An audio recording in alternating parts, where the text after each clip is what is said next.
Gables, first break.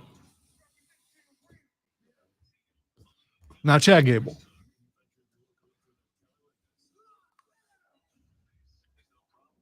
Shoosh. Who soon will be losing his number one guy in the draft.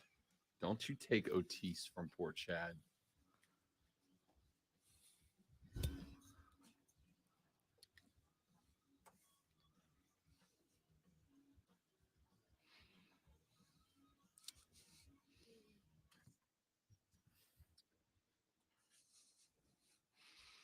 You can like him. You can hate him. But you must respect him. I don't know if you know. But if you don't know, now you know, playa. LeBron James is still that dude. Ladies and gentlemen, welcome in. The Rob Brown Show is on your radio. This is the Fan Upstate. Howdy, y'all. Happy Tuesday. Great to be with you one more time again.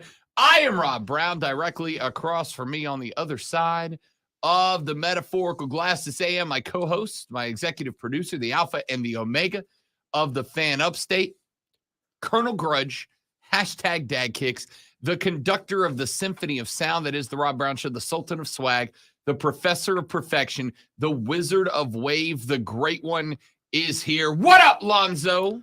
We are just 2 days away of hearing how the greatest smokescreen in the world is lifted and CJ Stroud is named the number one draft pick in the NFL draft.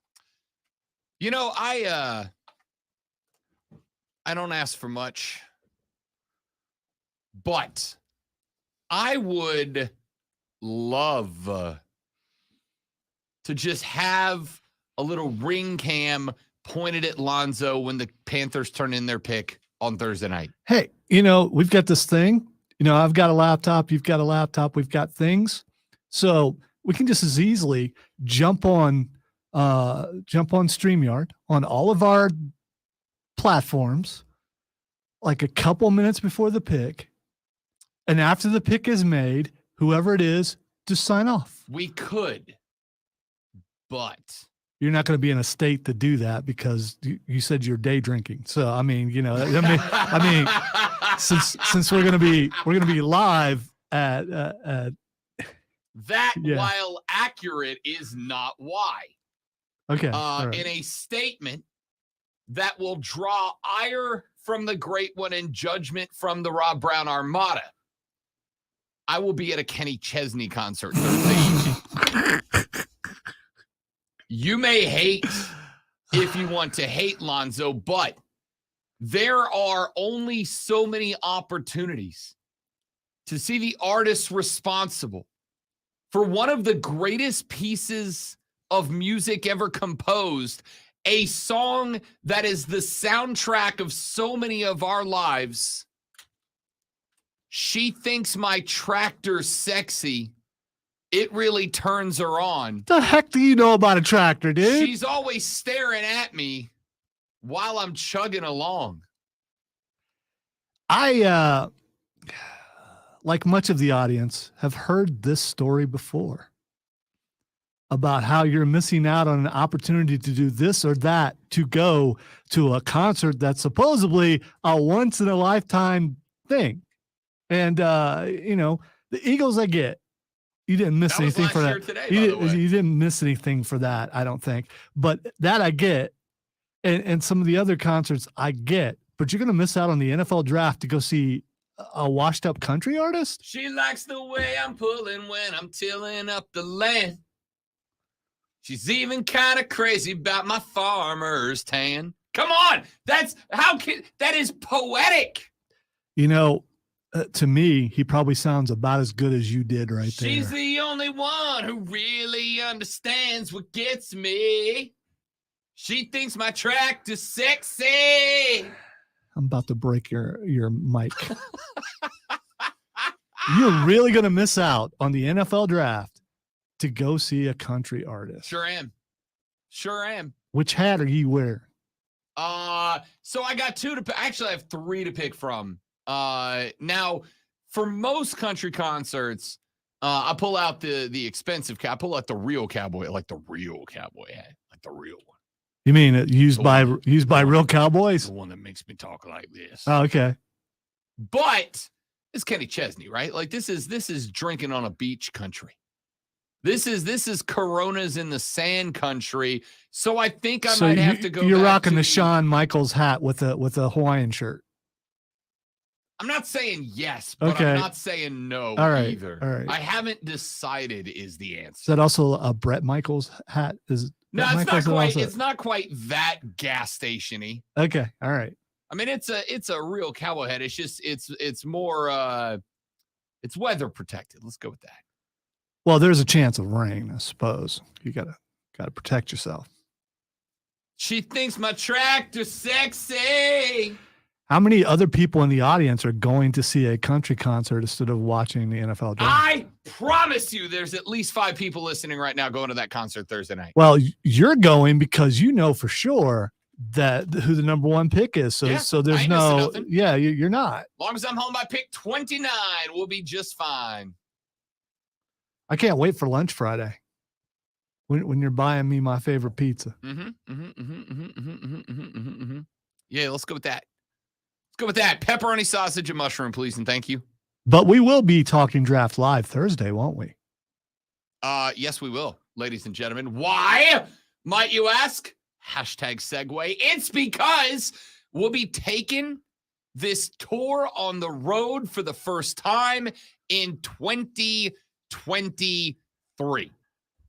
Yours truly and the great one will be live this Thursday a.m. from Twin Peaks on Woodruff Road in DeVille. We will be there from 9 to noon.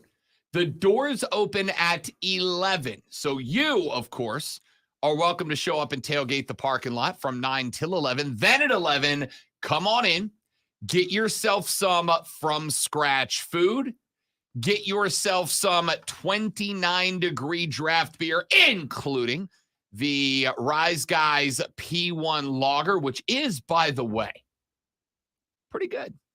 Pretty good. I was given a 6-pack for promotional purposes not terribly long ago in this past weekend. Decided, you know what, I should probably imbibe a little bit before we get to Twin Peaks on Thursday so that I can talk about the Rise Guys P1 Lager that's going to be served on draft at 29 degrees, the optimal pouring temperature when we are live at Twin Peaks.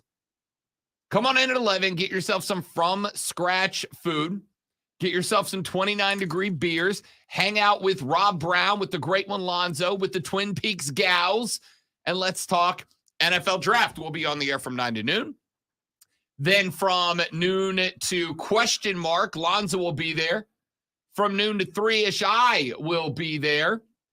And then, we're going to talk some draft.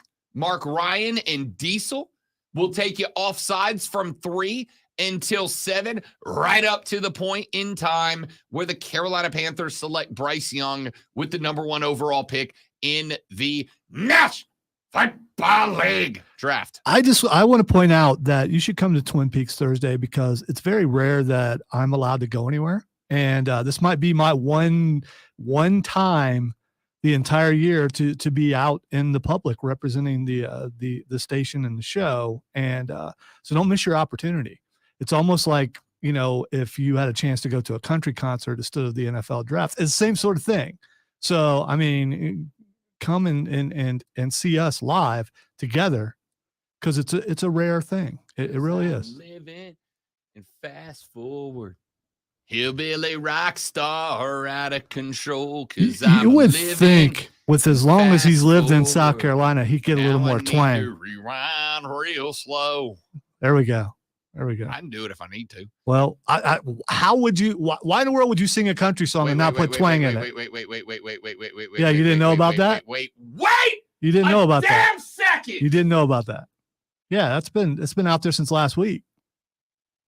And none of you Yeah. thought it was appropriate to tell me that Billy Idol's going to be in Spartanburg on Saturday. None of you thought, hey, maybe we should let Rob Brown, the guy in the 80s band that plays Billy Idol, maybe we should let Rob know Billy Idol's in the Berg on Saturday. None of y'all. Thought None you of had y'all. your finger on the pulse of everything that goes on in the upstate. And I believe he's going to be at Spartanburg Memorial Auditorium, which is a nice venue. None of y'all wanted to let me know that Billy Idol's in town.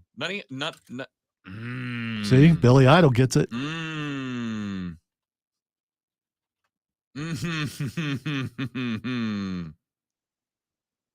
and the Armada got a problem right now.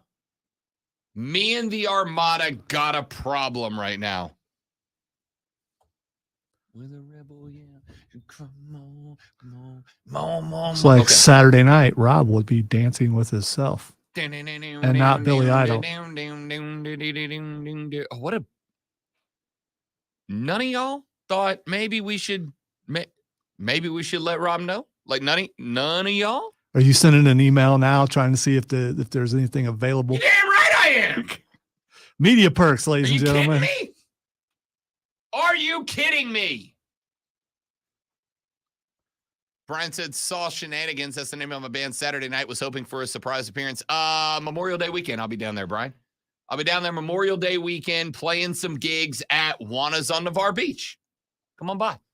How about me shamelessly self-promoting my band from 8 hours away? That's pretty solid effort, right? How's that shameless? I mean, again, a rare occurrence. You get to be down there. You get to have fun. Because I'm shameless. That's Garth Brooks. Yeah, I'm aware of that. Okay. Should be. It's a great tune. Ladies and gentlemen, we have got plenty of sports to talk about on the radio broadcast today. Coming up during the course of the show, we will be talking actually quite a bit of National Basketball Association. Why?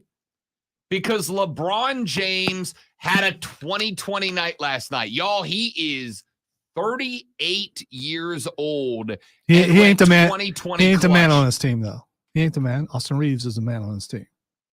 That's the man right there. That is the man. Look, I accidentally unplugged my headphones, but I was glad I did so that I didn't have to hear you being insane. Who anymore. led scoring, at least in the Who led scoring in the clutch? When the game was on the line, when the Grizz. Good for him. Good for him. But they're not there without Austin Reeves. Future superstar. Maybe present superstar. 2020. That's the line from Braun last night. See, when someone is an all-time great, you expect that kind of stuff. So I don't. At 38. Yeah. So what? Maybe another player doing that at 38. Anybody? I don't know another player that's 38. Won. Okay. All right. LeBron last night in the post-game interview, they were like, Braun, how'd you feel about that game? And he went, because he's the GOAT. That's a bad joke, but I'm rolling with it. I'm owning it. It is what it is. Also, just realized I can't do a good GOAT impression, so there's that. And it's not really the place to find that out, but down in Miami, where the plays play, there was one last night. How about Jimmy Buckets putting 56 through to push Giannis and the Bucks to the brink? The Miami Heat last night found themselves in a spot where Jimmy Buckets put on an absolute exhibition. Jimmy Butler is him, man. Playoff Jimmy is something else, dude. So we're going to talk about both of those guys coming up later in the show and both of those teams coming up later on in the radio broadcast. Hey, Rob, I just noticed something. You said no one told you about Billy Idol. I'm going to remind you of something, a movie that comes out this week. Sisu comes out this week. Oh. Yes. Probably going to have to see that. Actually, is it next weekend or the weekend? I think the weekend after that. The lady friend's out of control. So that's out of control. Both out of town. She's going to the Bahamas for a bachelorette party. Yeah, but next week I think is Guardians. So weekend after that, it's just all the movies for Rob Brown. Okay, there you go. You know what won't be there in 2 weeks? Billy Idol. You're right. You jerks. You jerks. Come on, Billy's a little bit older now. What kind of Right. I'm trying to help you I justify have never missing it. seen, there is no justification. I've never seen Billy Idol. That's a bucket list concert, man. I got to believe that down the hallway where Billy Idol has played a good deal by the most awesome operations manager in the entire world, that he might be able to find a way to hook you up and get you backstage maybe.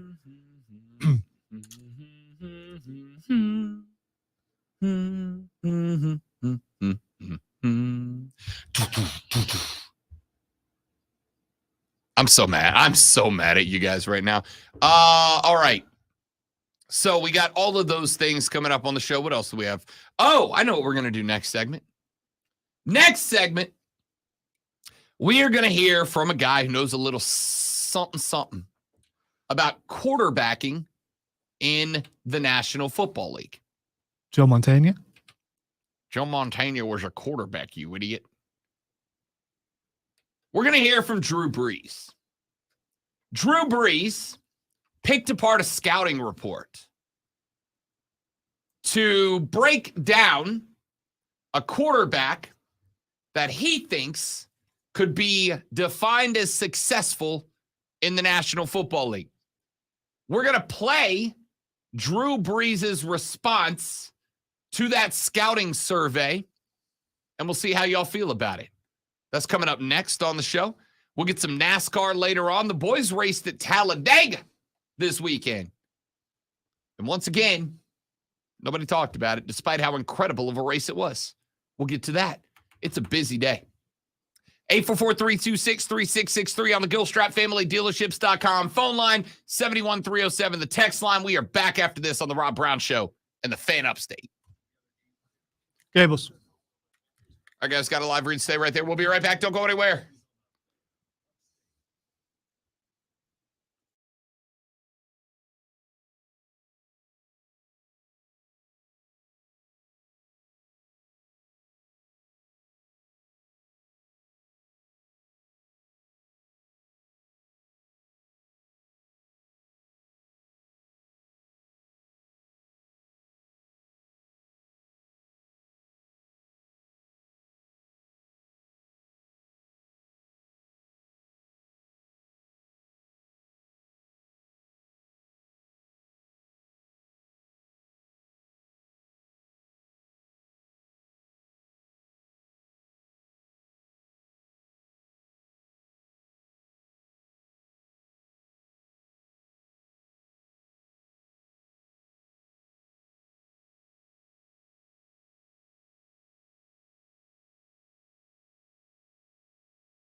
All right, ladies and gents, we back. Let's see. What do we got? Joey B said if you drown your dog and change your tires, you can save your time. Skip. No, man, I'm all about it. Give me some beach country, man. Give me some Coronas in the sand. Good morning, punks. Who gives a rat's ass if Aaron Rodgers is a New Jersey Jet? Josh Allen will sweep his ass right into retirement. Go Bills, to hell with the rest of the NFL. You know, before we came on the air, Alonzo said Kevin's not going to be happy today.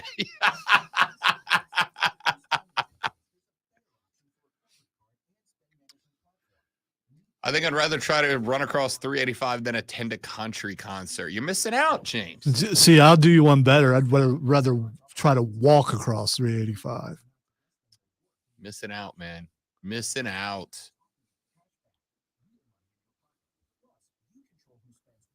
Let's see. Yeah, so Memorial Day weekend, Brian, if you're still in the still down in the Navarre, if you're down in the Emerald Coast, that's where I'll be. Come on out. Grizzlies continue to be the heel team that talks a lot but wins not. Dude, Ja Morant is an absolute player. No, he's dumb. Ja is the I mean, he's trying to kill himself. It just, first, and LeBron was not established. The charge they took probably shouldn't have been a charge. The one LeBron took? Yeah, but his feet were up in the air when he hit him. But at the same time, as the announcer said, Morant is trying to jump over LeBron James, and he was trying to do that. He was trying to put LeBron on a poster. Is that the equivalent of hurtling in football? If he finishes I don't know. that dunk, oh yeah, no, we're talking about changing of the guard today. It's a very different conversation. But that dunk he had earlier to end the third quarter, where he threw it down right at the buzzer, was nasty, man. Nasty. Brandon said, but did LeBron get 13 Ks? No, but Spencer damn Strider did. I don't know if you can see this, TV. Watch when they show Spencer Strider's face. My guy rocks a tombstone mustache. Nice. It's so good. Also, how do you miss that play at first? God, I miss you, Freddie Freeman. I really do. Hey, you're breaking your rule. Stop it. Stop talking. You said you weren't talking about the Braves. On the air. The only one I talk about. Technically, we're on the air. We're on the internet. They won 11-0 with 5 home runs yesterday. So, kind of is what it is.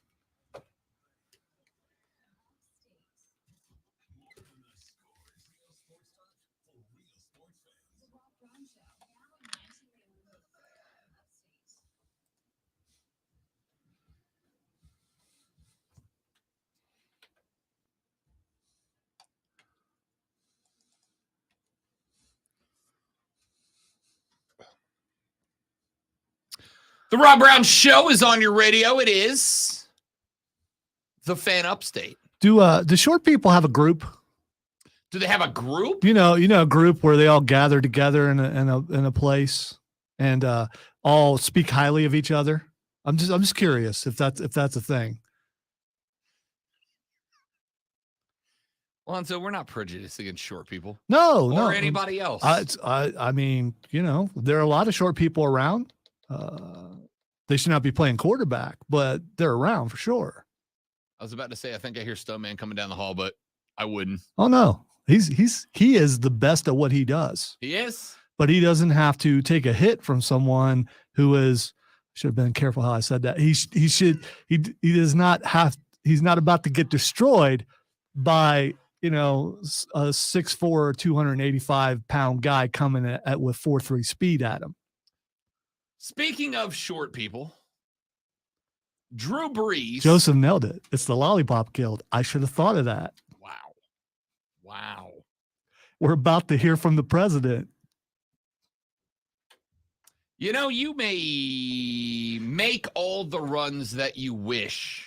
Number 9. I haven't even heard this, but the way you set it up, I know exactly what it was going to be. So call it a preemptive strike. Okay.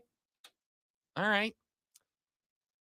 Number 9 had a pretty solid career as a short quarterback. He's a Lombardi Trophy winner. He is without a doubt a first ballot Hall of Famer. What was his height? Exactly. Drew Brees? Yeah. Depends on who you ask. If you ask him, 6'125". If you ask his draft combine profile, 5'11" on the dot. So a whole lot taller than the guy he's about to talk about, probably. Let's take a listen to Drew Brees. I'm going to go with clip 1A first, please. Great one. Drew Brees, I would think, maybe more than any other short king quarterback, would know a thing or two about short king quarterbacks. Short king quarterback Drew Brees decided to make a run and do some quarterback analysis. This is a edited portion of Drew Brees discussing a draft profile. Listen to how Drew Brees describes this quarterback.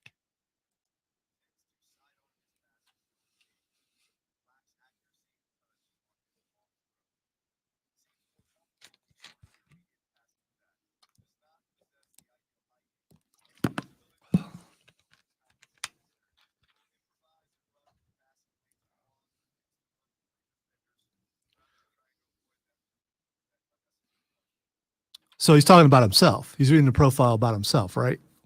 That is correct. Okay. All right. All right. That is correct. In a bit ruining moment, Lonzo nailed it. I don't think that I'm ruining the bit. I think I'm adding to it. I wonder, are we going to get equal time for all the analysis about CJ Stroud and not just the guy who you think is going to be number one? I get it's your show. So, I mean, I get it, but you know. The bit here was going to be obviously that the quarterback Drew Brees just described, I was going to do the best I could to walk you all into the belief that he was running a combine scouting report of Bryce Young, the guy I believe the Panthers will be taking number 1 overall. But if you will play clip number 1 for me here, Lonzo, what instead you will find out is this is Drew Brees on the Dan Patrick Show. Now, this does come from all the way back in 2016, but it is adequate and appropriate for this moment in time. Here is Brees laughing at the multiple scouting reports that said he was too much of a short king to succeed. Yeah, I was supposed to cut the little intro out.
So that's Drew Brees reading a scouting opinion, very, very similar to the one that's been placed on Bryce Young. Now, because I do my best to be fair and analytical at the same time, please let me note that Drew Brees is the exception, not the rule, for sub 6 foot quarterbacks.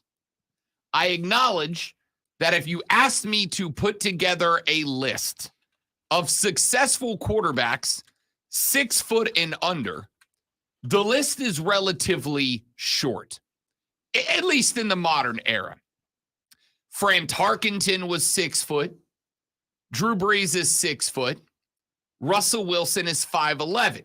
Now, there are some other guys that have been at least somewhat successful at the 6 foot or under range.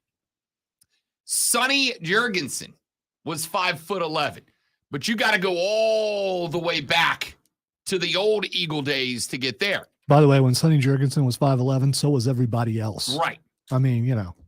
Len Dawson, the MVP of Super Bowl IV, was 6 foot. Joe Theismann was 6 foot. Eddie LeBaron was 5'7". Billy Kilmer was 6'0" on the dot. Doug Flutie was 5'10", but I would say we're venturing into successful territory there. The only other quarterback in the modern era. More successful than Kyler Murray, though. That's fair. Yeah. The only other QB in the modern era that was 6 foot or shorter is Michael Vick. But let's be real. Michael Vick is an exception to the rule. Michael Vick played a game nobody else ever played before. And as somebody who watched him demolish my Saints more than he didn't, and as you guys are Panther fans just down the road from Atlanta, you probably know it too. I don't think anybody's played a game like Michael Vick since Michael Vick. There have been some that have tried, but Mike Vick was a different breed of cat. So the list of the modern era is effectively Brees, Wilson, and Vick, and that's it. The list is short. Pardon the expression. Here's what I will say. When you have that discussion, when you talk about short quarterbacks, one thing that I do think is important to discuss is the mentality of the guy. Now, I've never had a conversation with Bryce Young, but I've listened to a few. I have not discussed his NFL career with Bryce Young, but I've listened to him do it. To me, it feels like the dude just gets it, right? Nick Saban showed. I read a scouting report yesterday that I found really interesting, and I'm not bringing it up. I'm not bringing it up to create a conversation because I don't even know who said it. I don't know if it actually got said. But there was an ESPN analyst who said that an anonymous NFL scout, head scout of one of the franchises, told him that going to Clemson is one of their least favorite pro days. And the reason going to Clemson is one of their least favorite pro days is because of Dabo. The scout said that Dabo drags these guys around and he's like, hey, come look at this fifth-year senior that played 32 snaps this season. I think he's got league potential. We're there to see like 4 guys, right? Most pro days, you're there to see 2, 3, 4 guys. Maybe there's another couple of fringe guys. You're like, all right, maybe a practice squad pickup. Let's put eyeballs on him. And Dabo drags him around and is like, look at this fifth-year guy who was a special teams guy and nothing else. What's wrong with that? I mean, what's wrong with him looking out for his guys? Time. You're wasting the NFL scout's time. Really? Yes. Because his time is so limited that during draft season and the pro day. That's ridiculous. In fact, we're going to come to that in a minute because the Cardinals front office is currently taking a bunch of heat because instead of being in the office in the war room this past Saturday getting ready for the draft, they flew to Oklahoma for the unveiling of a Kyler Murray statue, which Lonzo was going to describe as a paperweight. No, he's still a bit taller than that. Snow White did come to mind. I don't know why. We'll come to that later. The point is, yes, you're on a time schedule with this stuff, especially when you may have 2 pro days, 3 pro days in a single day. You're trying to get to all of them, right?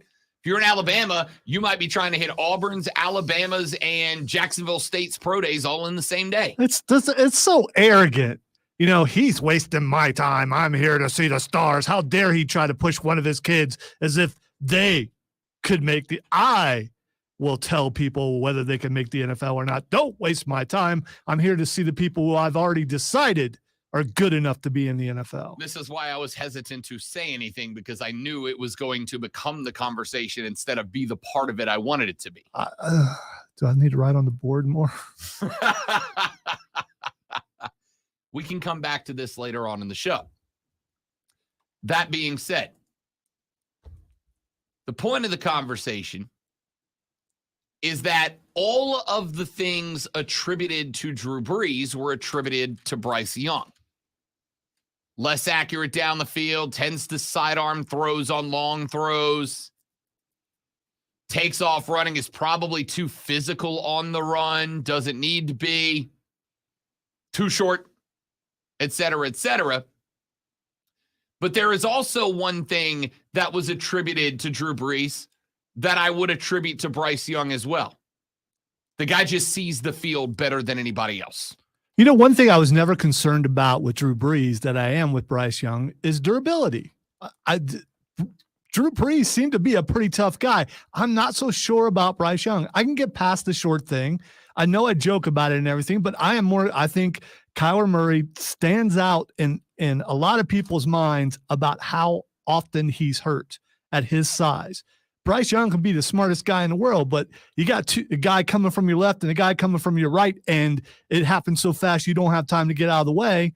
Then we're going to see how strong he is. But a bing, but a boom, smartest guy in a room. How you doing? I do know that the Carolina Panthers have a really good offensive line. They do, but they didn't stop defenders from getting through every single play. Someone's going to hit this guy. Will he get back up? And you can say, oh, he got hit in the SEC. I get so tired of that. Yeah, the SEC is tough, but you know, the NFL is the best of the best. That guy on the bench is better than probably 1,000 players out there who never made the NFL. And he's sitting on the bench. That's how good the guys on the field are.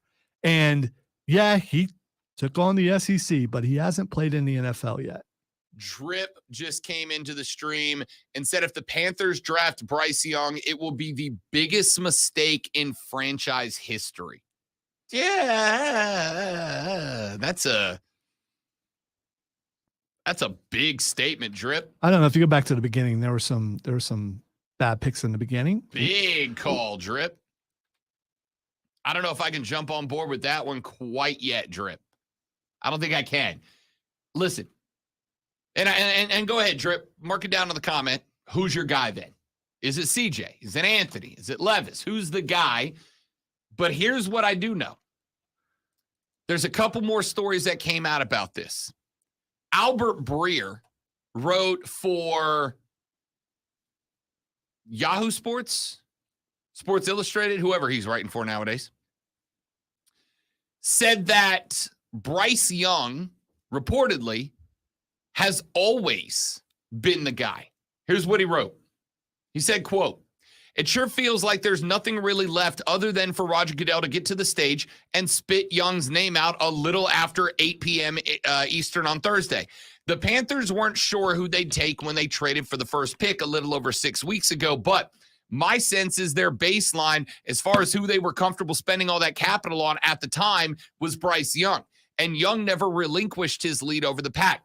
He crushed his meeting with new Panthers coach Frank Reich. He scored a 98 on the S2 cognitive test, one that Carolina owner David Tepper is said to be a big believer in.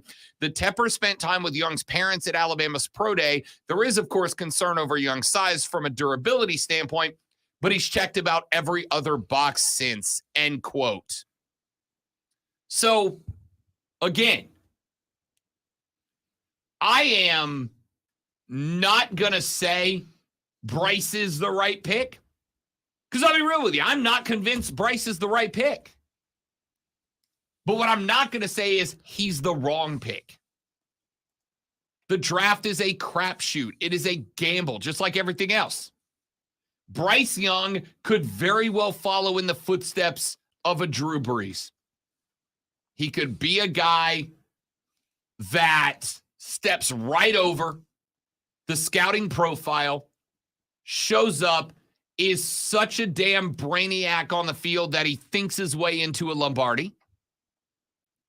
On the flip side, he might take a hit in week 1 and never be the guy. It's a crapshoot, man. It really is. And then you're stuck with Andy Dalton for the entire season. You could do worse. That's true, but still, it's Andy Dalton. You could do worse. There are 4 picks that the Panthers could make at number 1. Here's what I'll say to drip at everybody else. Here's what I'll say. If the Panthers take BY and he doesn't pan out, but CJ does, hindsight's 20/20. It's very easy to judge who got draft picks right and wrong 2-3 years after the fact, right? It's why I'm always really entertained by writers who do redrafts, right? Let's redraft 2020. Knowing what we know now, seeing what we've seen now, let's redraft and see who would end up where. All right, that's what you want to spend your time doing. It's your life. I'm not here to stop you. But it's a crapshoot, man. It's a gamble, just like anything else. You're gambling on qualities, physical and mental. You're gambling on leadership values. Again, I'll tell you one thing. When I was going down the road a second ago, when we were talking pro days and all that, before we got to the Dabo thing, Nick Saban is absolutely a guy who ride or dies for his guys. But I've worked around Nick Saban. And Nick is not going to say things that are untrue about his guys, right? He will absolutely put all the shine he can on his guys, but only about stuff he believes. The fact that when Nick sat down at Bama's Pro Day and started getting questions about BY, the first thing out of his mouth was, this guy knows the game better than any quarterback I've ever coached. Means something to me. Because Nick's not really a guy that says it if you don't believe it. So you're taking the gamble that you want to have a guy who can outthink everybody else, as opposed to the guy who maybe can't, but can out-athlete everybody else. The National Football League is absolutely about athleticism. You'd be silly to say it's not. But if you think there's not a ton of upstairs requirements to be successful, especially at the QB spot, you ain't done your homework yet. You just haven't. And from what we're getting, and again, you may take it with all the salt you wish, from what we're getting, from what we know, from what we've seen, scouts are falling all over themselves to talk about how BY gets it. Now we can, listen, Drip said the founder of the S2 cognitive test came out and said CJ's test was wrong. I'll go see if I can find that. Yeah, he said several of the tests were wrong because they got the leak got them early on, and some guys were retested because they were put in a position where they were on a flight. They got there late, and Sure. a lot of things that caused the test to be inaccurate. I saw that either yesterday or this morning, and I also saw, I think it was Joel Klatt was on Good Morning Football talking about CJ Stroud and how everything is inaccurate about him, and he saw him personally play a bunch and how good he is, the decisions he makes at the line and everything. I'm still going with, this is a plot to get them to Indianapolis and to make him drop into the lap, and the Manning family is involved, and it may sound like a conspiracy, but when it happens Thursday, you're going to remember that I was right. We'll find out. We'll find out. You might not be wrong. It's definitely, you drop those scores, you do those things because you want this guy to, you're not trying to hurt him in a way that some people are implying. You want him to drop so you can get him when you had no chance if you're a team that's drafting a little bit later in the draft. Again, I have said all week long, that might be right. Not only am I not discrediting it, I'm actually taking it as a very credible reality. Who that team is, we don't know. We may never know if that is correct. I'm not going to say it is. I'm certainly not going to say it's not. But Bryce is going number one overall at this point. Let's take a break. My name is Rob Brown. The Great with Lonzo's over there. We got a few more things to knock out in this hour of the show. Hour number 2, we'll get some NBA in here. Hour number 3, your hour, whatever you want to talk about on the Rob Brown Show in the Fan Upstate.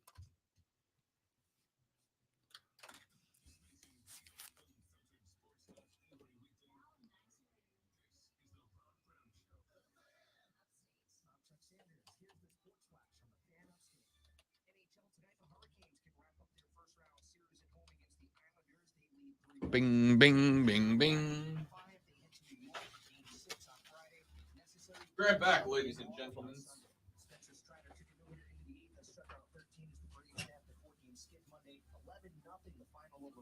Sam Hilliard homered twice, and Sean Murphy, Eddie Rosario, and Austin Riley also went deep. Strider threw 81 of his 101 pitches for strikes and lowered his ERA to 1.80. The Orioles beat the Red Sox 5-4. Baltimore rallied from a 4-run deficit for its 7th consecutive win. Tampa set a modern MLB record with its 14th consecutive home win to start a season with an 8-3 final over the Astros. In Minneapolis, the Twins pounded the Yankees 6-1. Fan Upstate is your home for Furman Paladin sports all year long. Download the Odyssey app, search the Fan Upstate, and listen anywhere on your phone. I'm Chuck Sanders with the Sports Flash on the Fan Upstate. Hello, I'm Howard Macklin, founder of Innovation Refunds. You've heard me talking about the payroll tax refund for months. I'm so proud that we've helped over 15,000 businesses claim over $5 billion in cash incentives. If you own a business, even if you've asked your CPA about this, you owe it to yourself to take another look. Every client is assigned a licensed and insured tax attorney who evaluates your company at my expense to accurately determine eligibility. Innovation Refunds has hundreds of 5-star reviews on Trustpilot and Google, and your business might be entitled to receive up to $26,000 per employee. Businesses of all types can qualify, including medical, professional, construction, even nonprofits. Please don't miss out on this. Even your doctor would tell you to get an expert second opinion, and we do a lot of work for doctors.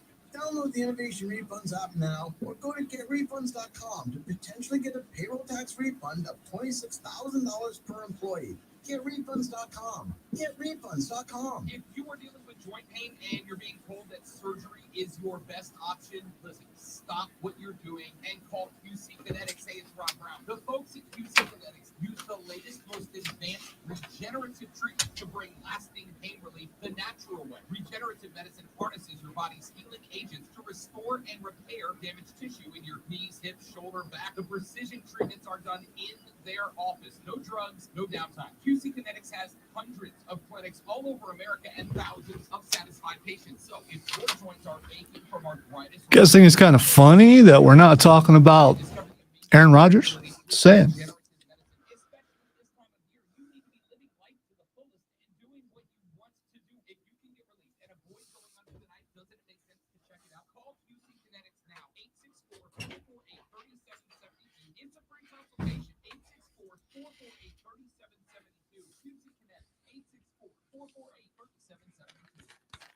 I can't wait for what's next. Even with higher stroke risk due to atrial fibrillation, irregular heartbeat not caused by a heart valve problem. Eliquis, Vixaret tablets, reduces stroke risk. It's the #1 cardiologist prescribed blood thinner. Don't stop taking prescription Eliquis without talking to your doctor, as this may increase your risk of stroke. Eliquis can cause serious and in rare cases fatal bleeding. Don't take Eliquis if you have an artificial heart valve, abnormal bleeding, or have antiphospholipid syndrome. While taking, you may lose more easily or take longer. Yeah, I saw this quiet as angry tension. Hands about to be thrown or something.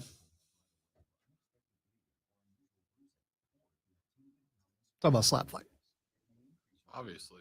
Big power slap league guys over here. I wish I was that tough. I don't think I am. I might have been, at one point in my life. Now I'm just old. I don't think I As stupid as I have been in my life, I don't think I've ever been stupid enough to go, yeah, slap me. I don't, that's just not, I'm not doing that.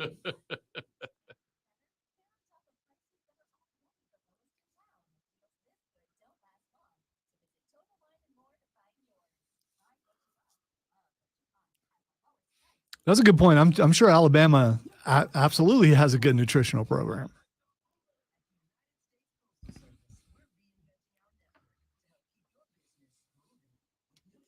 I'm going to go with, until I'm proven wrong, CJ Stroud number 1, Bryce to Houston. I don't know, man. The only way you change my mind is if Yes, he, Joe. he goes ahead and signs the thing before Thursday, which he's not going to do.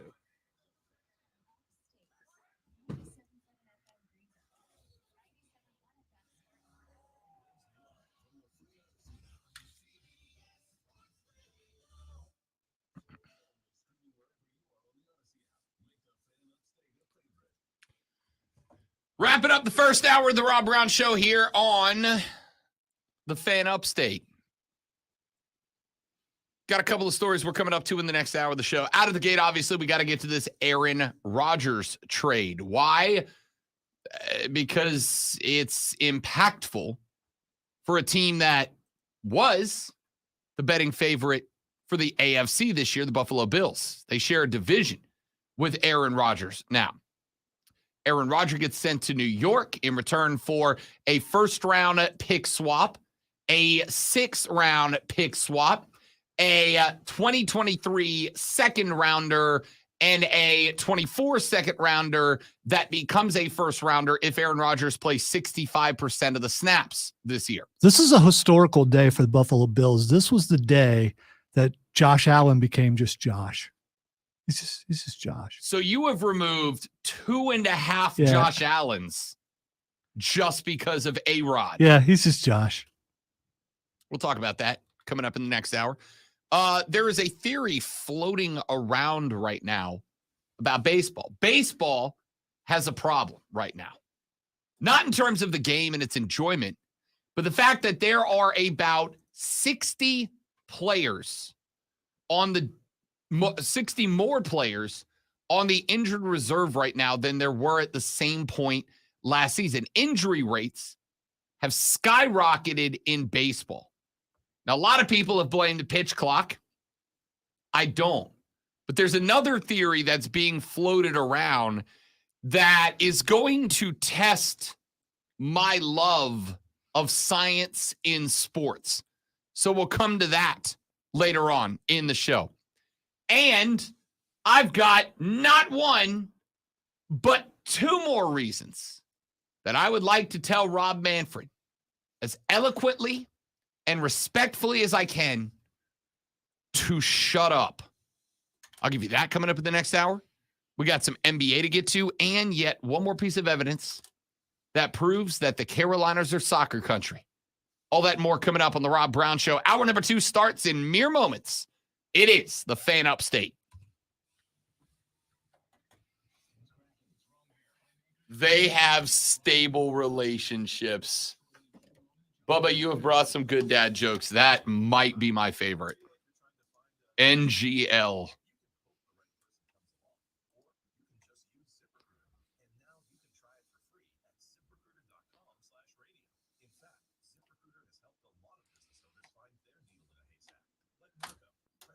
Come on, Kevin. You know, deep down inside, you're just a little bit worried. I mean, you know, a Super Bowl winning quarterback coming to the Jets that supposedly was a quarterback away from making some noise, knowing that Buffalo couldn't get the job done.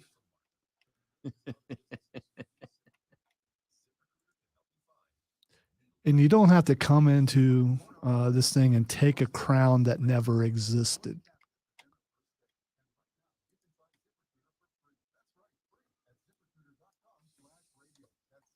Certainly Josh Allen, who was the talk of the town, is no longer the talk of the town. Josh Allen, Josh Allen, Josh Allen. I'm sorry. I meant Josh. Just Josh.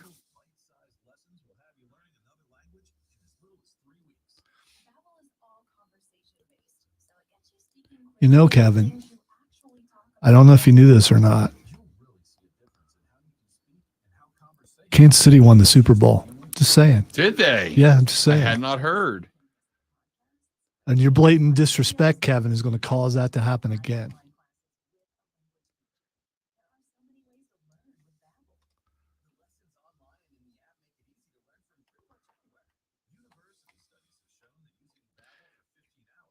I don't remember the score, but what constitutes a someone beating someone's butt? I mean, how many scores does it have to be? I would say at least 21 points. I think that's a butt whooping. What would you justify a butt whooping in football, Rob? How many scores would it have to be? 24. Okay.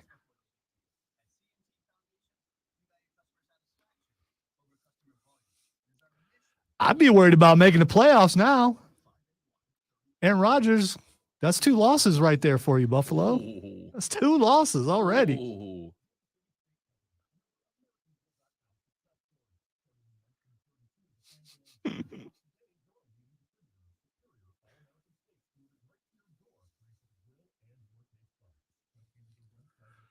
That's more about psyche than it is points, James.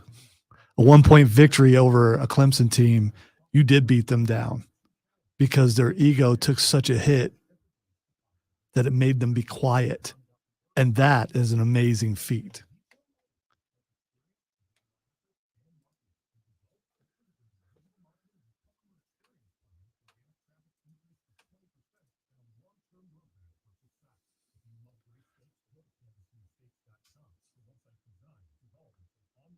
Yep, exactly.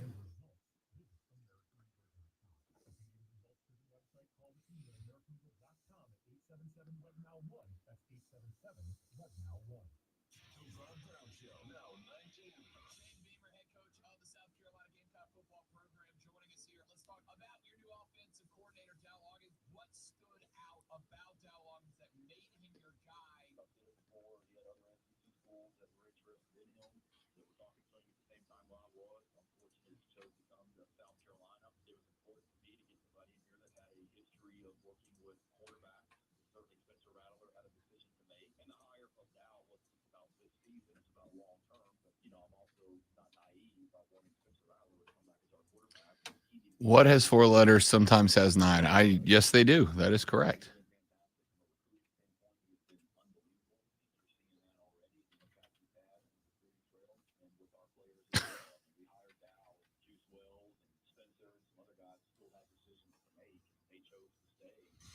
Great show, new time. Rob Brown Show.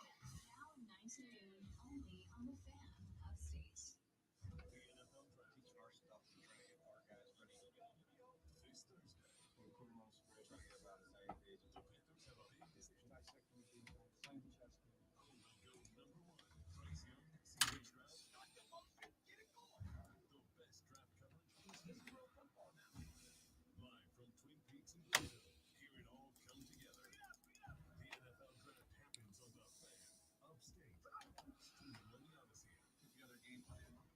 Unique and unlike any other sports talk show, it's BetMGM tonight, Monday through Friday from 7 to 11, only on the Fan. BetMGM tonight is the red zone for casual and hardcore sports fans. Live sports betting updates for all of the night's games as they happen. And the latest scores, sides, totals, props, parlays, futures, and much more with hosts Quentin Mayo, Tristan Crick, and Ryan Horvath. Real-time, relevant sports wagertainment tonight at 7. BetMGM tonight, exclusively on 7.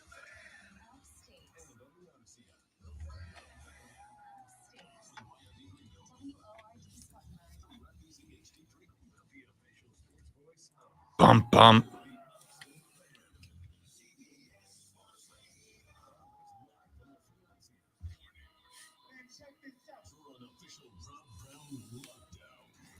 All right. The last one's my favorite.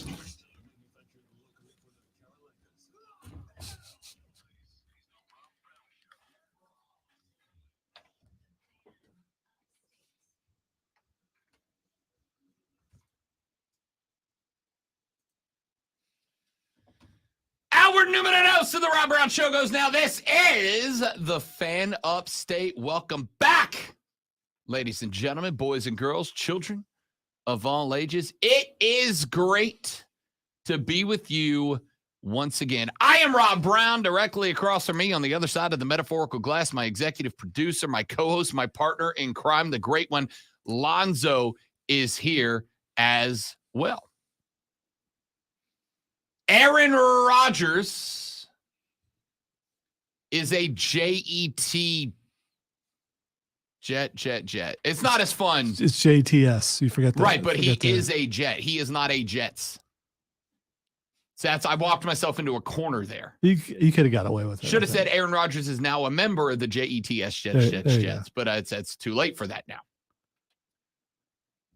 So, what we now know is that A-Rod of the football persuasion will indeed be playing his football in New Jersey next year.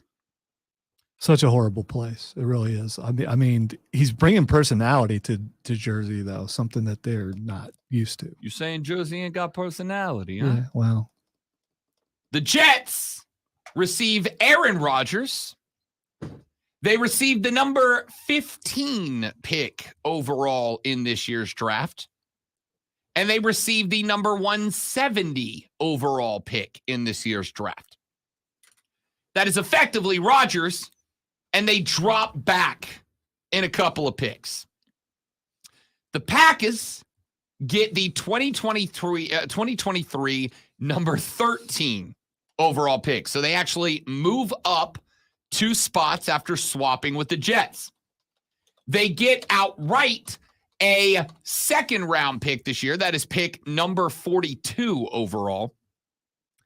And their 2023 pick becomes number 207. They also get, in 2024, a second-round pick from the New York Football Jets that will turn into the Jets' first-round pick if Aaron Rodgers plays 65% or more of the snaps this upcoming football season. so Rob, what was holding this thing up?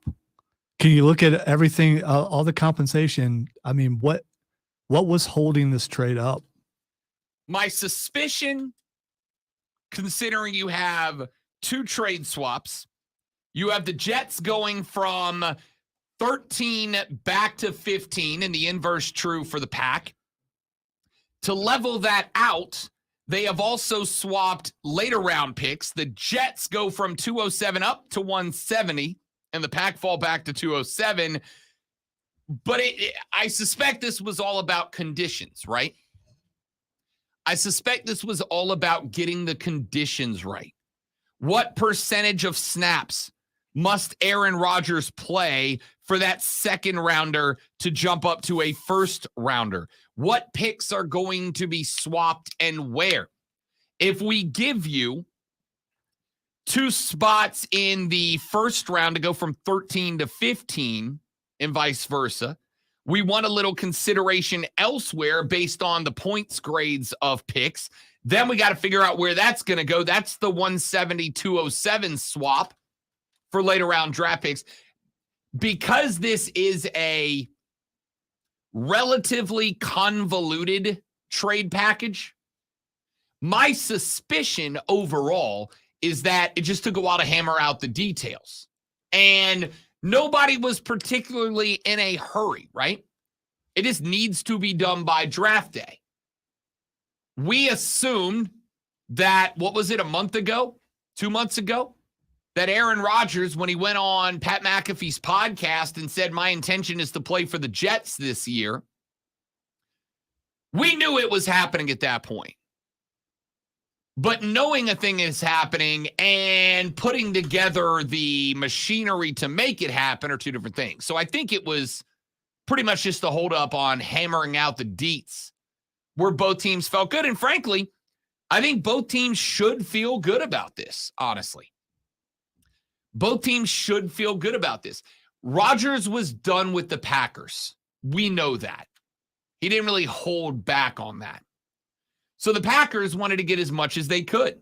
They move up 2 spots in the first. They end up getting a second from the Jets that if Rodgers does what the Jets brought him in to do, becomes another first rounder. Effectively, the Packers traded to the Jets for a second and a first rounder. That's basically what this works out to. A second rounder this year and a first rounder next year. That's pretty solid for a guy that is very clearly in the twilight of his career. The Jets, on the other hand, get to keep their first round pick from this year. The Jets only have to move back 2 spots and still get a first rounder, which you know is going to make Aaron Rodgers happy because you know they're on the phone with him right now going, who's your guy? Who do you want? What guy do you like out of this class enough for the number 15 pick or for the number 15 pick? Most of his guys are already there. I mean, the guys that he wants. Yep. So they are. So I think the Jets get a good deal. I told you guys last year, I thought the Jets were real close. I think the Jets are a quarterback away. The thing about the old championship windows in the NFL, and you can trust me on this, I'm a Saints fan. They don't stay open super long. And the key to a championship window, more often than not, by a lot, is the quarterback. So if the Jets have a team right now, and I believe that they do, that was a quarterback away from contending, they just got the guy. Now, it's not a guy that they can rely on for 6 more seasons, 7 more seasons, but it's a guy they can rely on for 1, maybe 2, tops 3. is it worth it? If it's only 1 year, but he comes in and he wins the Super Bowl, is it worth it? Is it worth everything? Yes. What's the goal of the NFL? The end of the day, Well, if the Jets are basically dismantled afterwards, was it worth it for 1 season? yes, Oh, The no, I Jets- agree. I'm just, Yeah. I mean, absolutely. this guy is good enough to do this. He's won the Super Bowl before, and maybe he has even better talent where he is now. Maybe. When is the let me put it this way. It's been far enough I don't remember off the top of my head. When was the Jets' last successful season? What would you say? I'm trying to remember off the top of my head, and to be honest with you, I'm having a real difficult time doing it. When Joe Namath was the quarterback. Let's see. The last winning season for the Jets requires you to go back to 2015, where they ended 10-6, second in their division. The last winning season before that, you got to go back to 2010 when they lost the AFC Championship against the Steelers. So it's been 13 years since the Jets won a playoff game. They got to the AFC Championship game and lost to the Steelers that year. They lost the AFC Championship game the year before that against the Colts. The Colts will go on to lose the Saints in that Super Bowl. In 2006, they lost the wild card round against the Patriots, 37-16. In 2004, they lost in the divisional round. So at least I guess we can say they've had a little bit of success in this millennium, but not in the last 2 decades. This or the last. The Jets, to me, likely just became one of the top, I'm going to guess, 3 odds-on favorites to win their division in the NFL. The Bills are up there, and I think that the Jets just made a big jump. In fact, they did. The Jets, Lonzo, are now the 6th, according to Vegas, 6th most likely team to win a Super Bowl. And that's AFC and NFC combined. This is the whole league. All right, Out of the all right. entire league, they are number 6 in the betting odds to end up winning a Lombardi this year. Out, Your out of top those, six I was are going to say, out of those top 6, how many of those are AFC teams? 1, 2, 3, 4 of the 6. The Chiefs are your betting favorites today at plus 600. The Bills are right behind them at plus 750, tied with the 49ers. The Eagles are plus 850. The Bengals are plus 900. And now the New York Jets are plus 1,200. I wonder how much of a jump that was where they were before that. I don't know the answer to that, but I'd have guessed before this. Unfair because we knew this trade was coming through, right? So they've probably been a bit skewed to some degree. But I'd say pre the trade being made official, I'd have clocked them. Is it fair to put them down around the Detroit-Baltimore level without Aaron Rodgers? Or would you put them lower than that? Mid to lower mid. Mid to lower mid. Yeah. If we stuck them right in the middle of the league, dead center middle of the league, they'd be behind Denver, Cleveland, New Orleans, Baltimore, and Detroit, moving from bottom up. Sounds about right. Now they're number 6th in the league, in Vegas's opinion. This is a win for everybody. The Pack get to move on with Jordan Love. The Pack move up 2 slots in the first round this year, opening them up to some wide receivers that might not otherwise be there. They get another second rounder at number 42, which means they can continue to build around Jordan Love. And they get either a second, but most likely, barring injury, first rounder next year. The Jets, on the other hand, get a guy who is a year and a half removed from being the NFC's MVP. They get to keep this year's first rounder and just drop back 2 spots. And they moved up. Well, they move up about 37 slots with their second pick or their third pick. It's really dubs all around. The Jets were a quarterback away. They have their quarterback now, and it cost them a second and maybe a first to get him. Is Aaron Rodgers still a franchise quarterback? Yes. Yes, he definitely is. You think there's any other quarterback or any other teams that would have given you a second and a first for Aaron Rodgers if he wanted to play there? Yeah, most of them. Most of them. It's a win for everybody. The Jets are now an AFC contender. The Packers get to find out if the few years of development within their program worked for Jordan Love. And if the answer is yes, the Packers are going to be just fine. And now they get to tailor their next 2 picks to Jordan Love and keep them in NFC contention. This is a win for everybody. Joe from Boiling Springs tweets in. He said the Packers will never take a first-round wide receiver. Oh, that's right. That's right. Aaron Rodgers is gone. Yeah, I'm going to go ahead and tell you right now. If the Pack take a wide receiver with number 1 and or number 2 this year, remember they picked up another number 2 this year. If they go with 1 or more wide receivers, Aaron Rodgers' head might explode. Remember, that was the big sticking point for them, was he kept going, get me weapons. And they kept going, how about we draft your backup?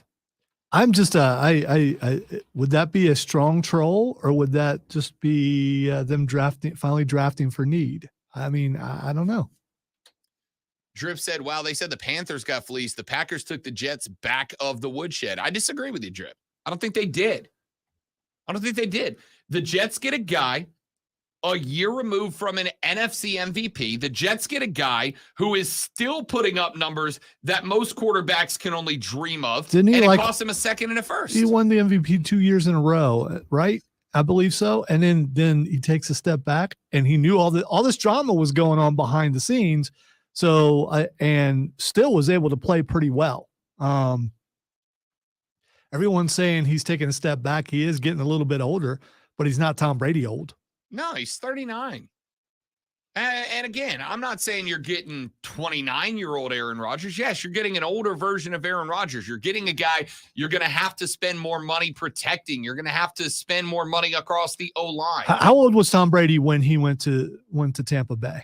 I'm just curious. 40?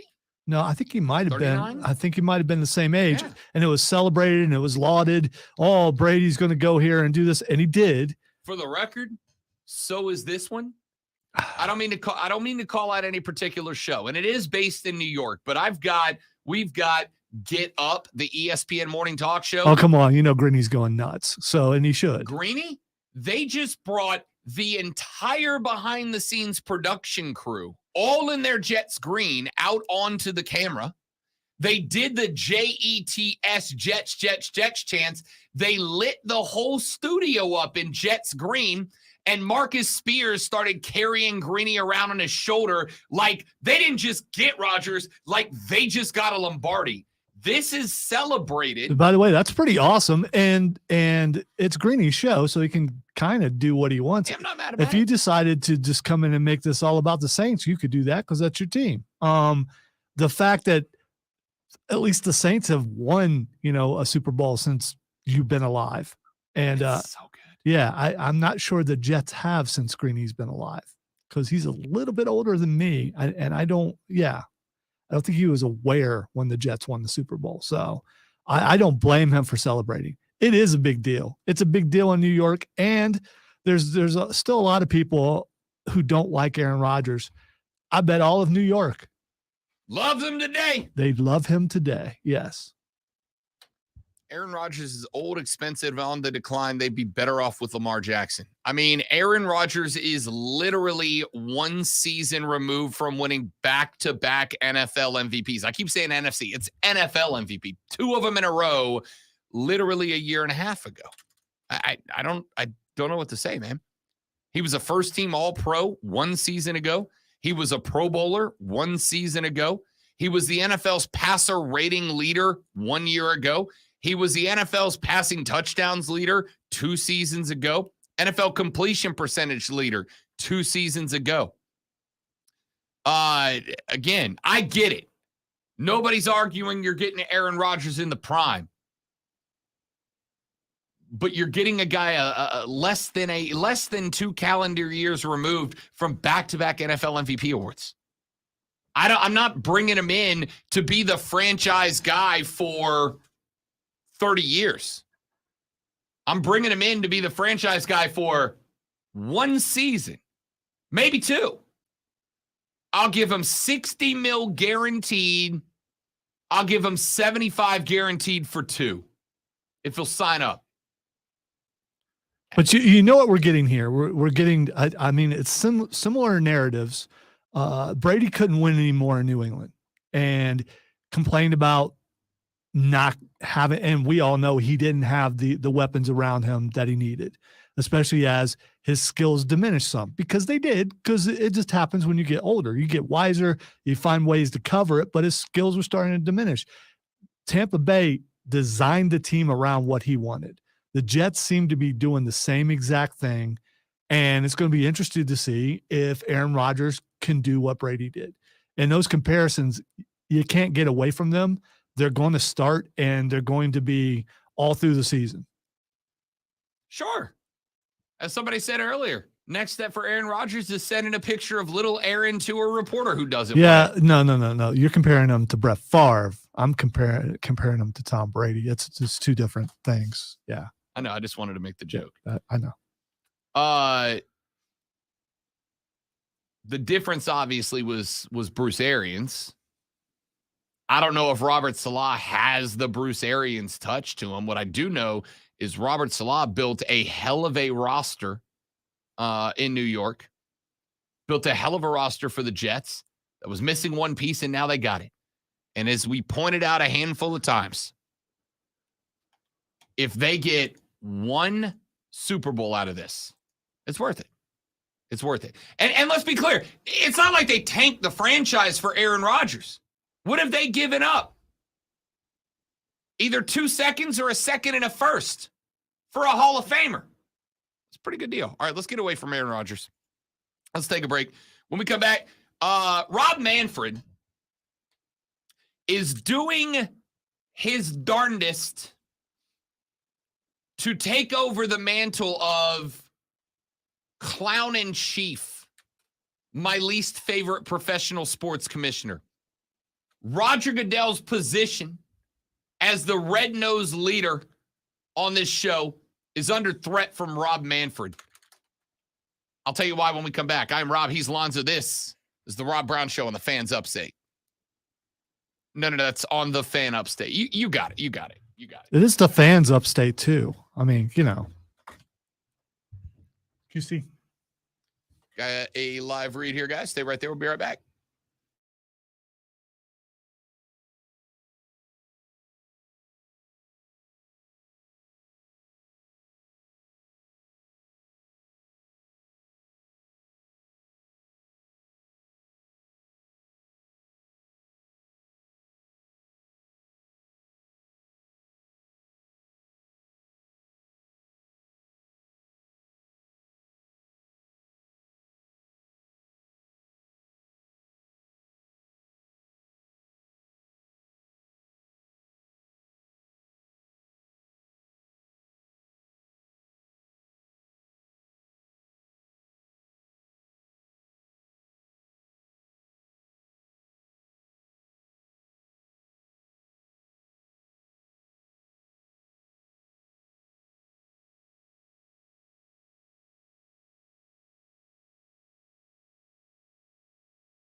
The Rob Brown Show rolls on. It is the Fan Upstate. Rob and Lonzo with you on a gorgeous Upstate Tuesday afternoon. Rob Manfred is doing everything in his power to become the most disliked commissioner in sports. Now, as I say every time we have a commissioner sucks story, let me preface by saying this.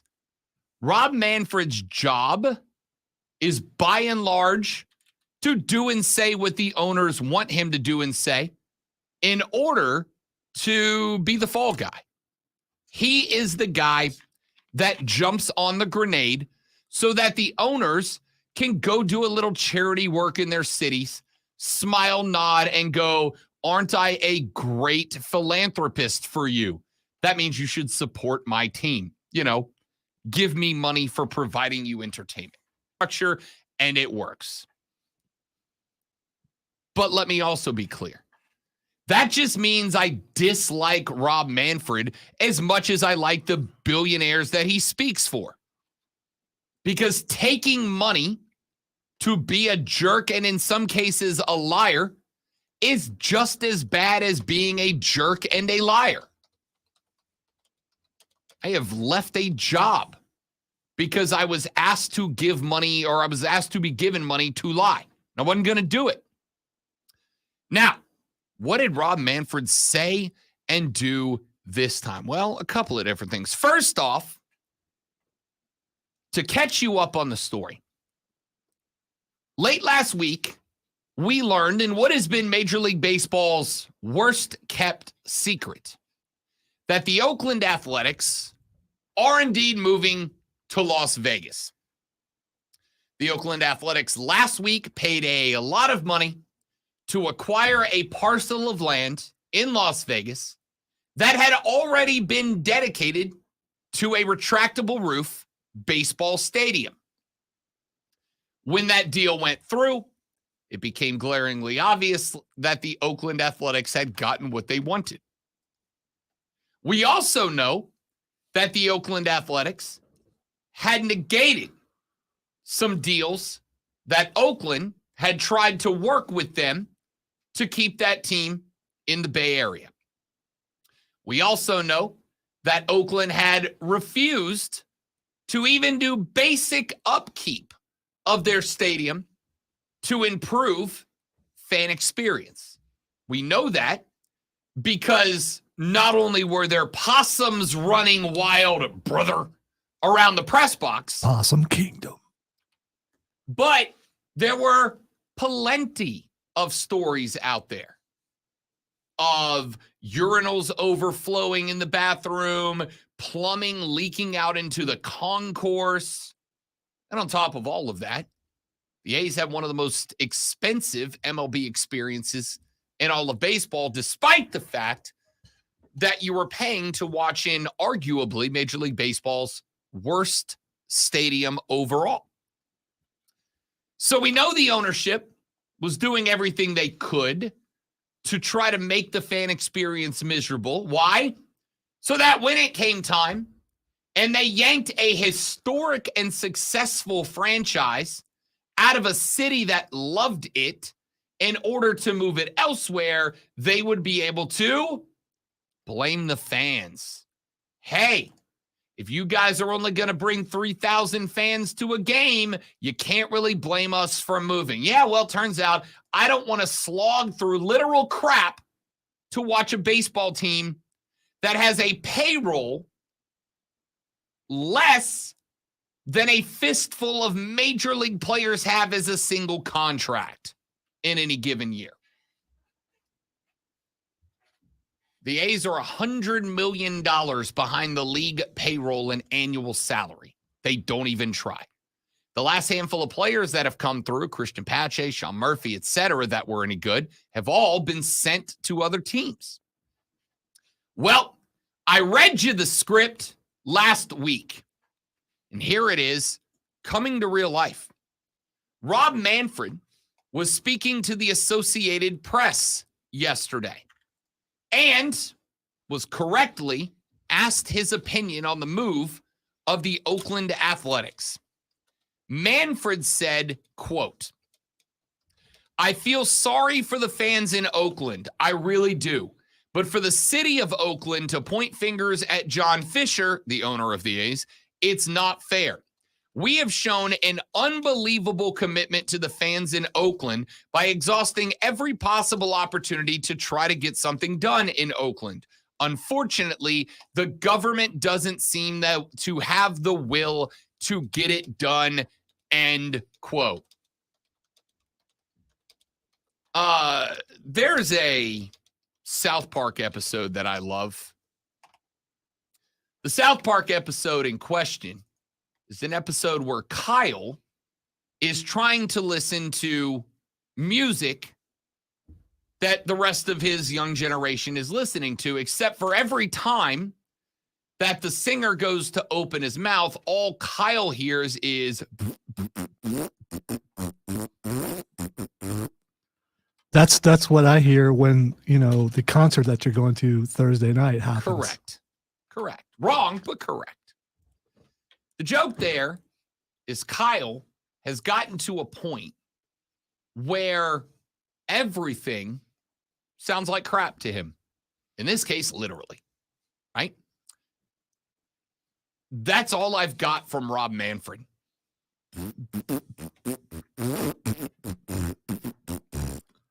It's just crap. All right. The hockey guy, is that Bettman? Is it Bettman? Gary Bettman, yes. Commissioner of the Are NHL. you okay with Gary Bettman? No. Okay, because we've got the hatred towards the NFL, now the MLB. When does the hockey hate come? Don't worry, Adam Silver. I'm coming for you, brother. I'm guessing he'll be last on I the got list. plenty on Gary Bettman. It's just here's the reality. Hockey doesn't play around here as much as I'd love it to. Everyone seems to love Adam Silver, though. So, I mean, If you ask me which of the big four I think is doing the best job, it's Adam Silver. At least the things I dislike about Adam Silver are like basketball related, not, screwing over entire fan bases. But we'll come to that later. Yeah, I like to put them all in a cage and pick out which one I think would win, so you know who I got. Like in a street fight? Well, yeah, I'm going with Roger Goodell. Ginger Hammer, without a doubt. Yeah. Without a doubt.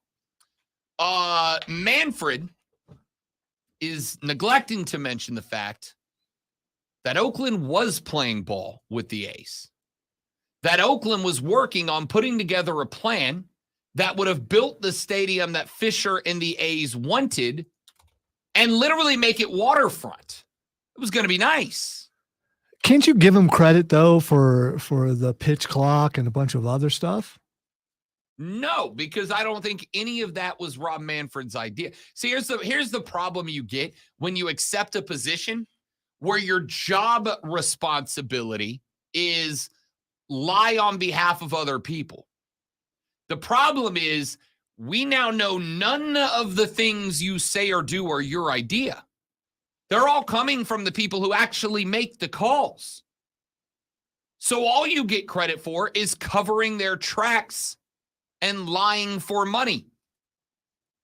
Now, that wasn't quite enough for Rob Manfred. It wasn't bad enough that he indirectly blamed A's fans, a very proud franchise of fans, for the team leaving, despite the fact that the A's let their stadium rot in order to push fans away so that they could then blame them. But he went one step further. He said, quote, "To me, it ought to all be positive on the competitive front. You got really smart baseball operations people. You've got owners that want to win, and I think Las Vegas will present a real revenue-enhancing opportunity. So I think you're going to have a good product," end quote. Did you catch that second to last part? I think Las Vegas will present a real revenue-enhancing opportunity. I read you the script last Friday. The script was always, this is about the money, but they can't say it outright. So what do you have to do? You got to blame somebody. Well, Major League Baseball isn't going to take the blame. The ownership isn't going to take the blame. So what are they going to do? They're Well, going to say they're going to blame it on the Vegas, rain. I mean, you know. that was falling. They're going to blame it on the fans. Oh, well, the A's weren't coming out. The A's fans weren't coming out in droves. Therefore, we didn't have the money to put into the payroll, despite the fact that, yes, ticket prices, specifically luxury boxes and season tickets, are a large piece of the financial puzzle. They are not the most important. Television revenue is, but it is East fans weren't coming out. Therefore, we didn't have the revenue being driven into the franchise in order to invest in it. B bleeping S, dude. I'm curious, would you consider the Raiders moving there a success? Because I'm wondering about crowd size if they improved attendance, because the Raiders games were always full. So how much of an improvement in attendance when the A's move there do they have to prove that it was the right move for them?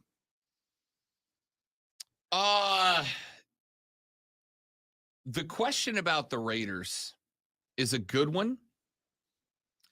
The Black Hole in Oakland was a very interesting stadium. It was beloved by the Oh, yeah. Raiders fans, and Which, by the way, is a wonderful illustration of Oakland fans are good. They're terrifying. They're insane, but they are more driven and more committed than maybe any other franchise base. They are willing to openly let their legacy be, you'll probably get stabbed if you come here as an away fan.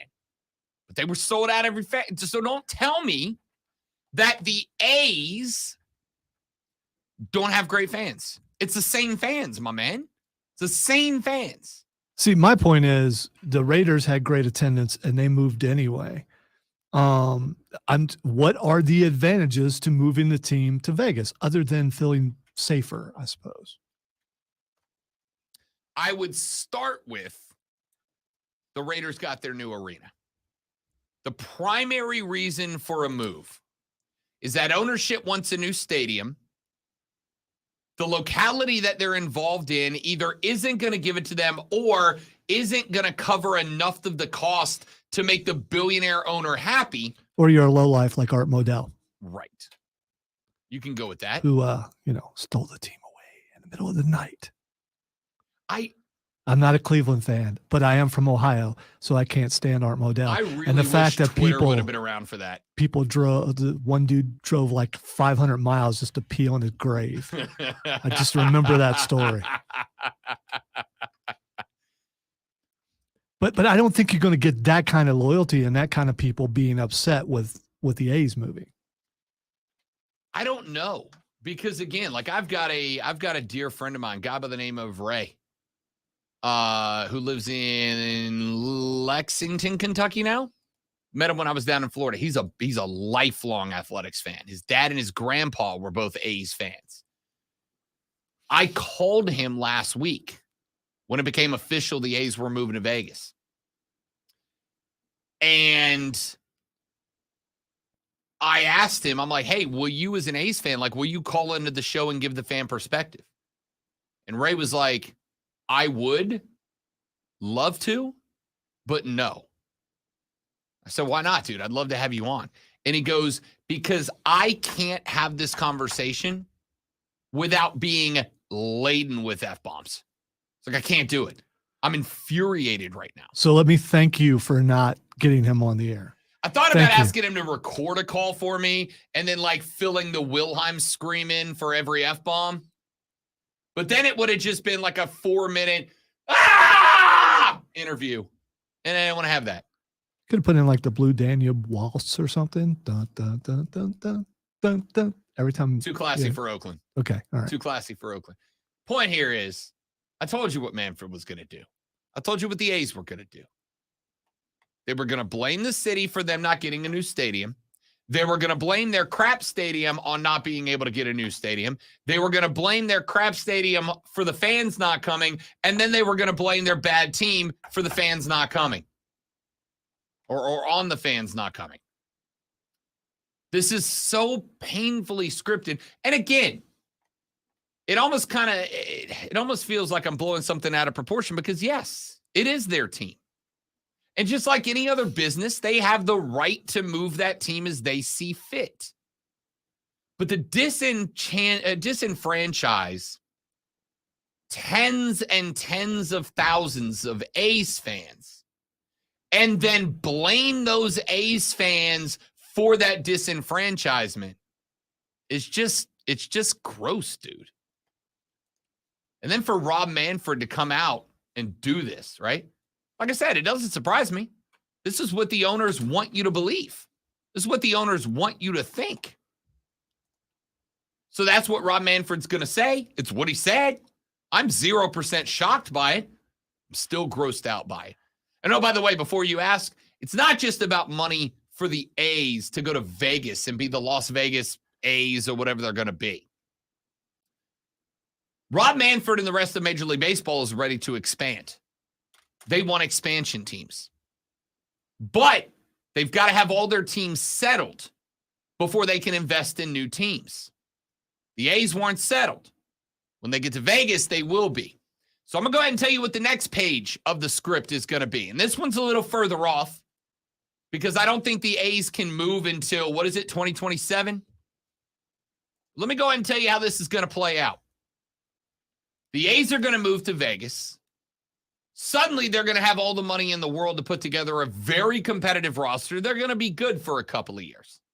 And while they are getting better, Major League Baseball is going to expand. And one of the two teams they're going to expand with is going to be international. There's either going to be a new team in Canada, Montreal, perhaps, who has been wanting one back since the Expos went to D.C., or Mexico City, because we have seen in the World Baseball Classic, baseball's an international game now. This was the next step towards expansion. Rob's going to present it as, just what they used to be more competitive. Shut up, Rob. This is why nobody likes you, which is something that's been said to me before, too. The Rob Brown Show's on your radio. It is the Fan Upstate.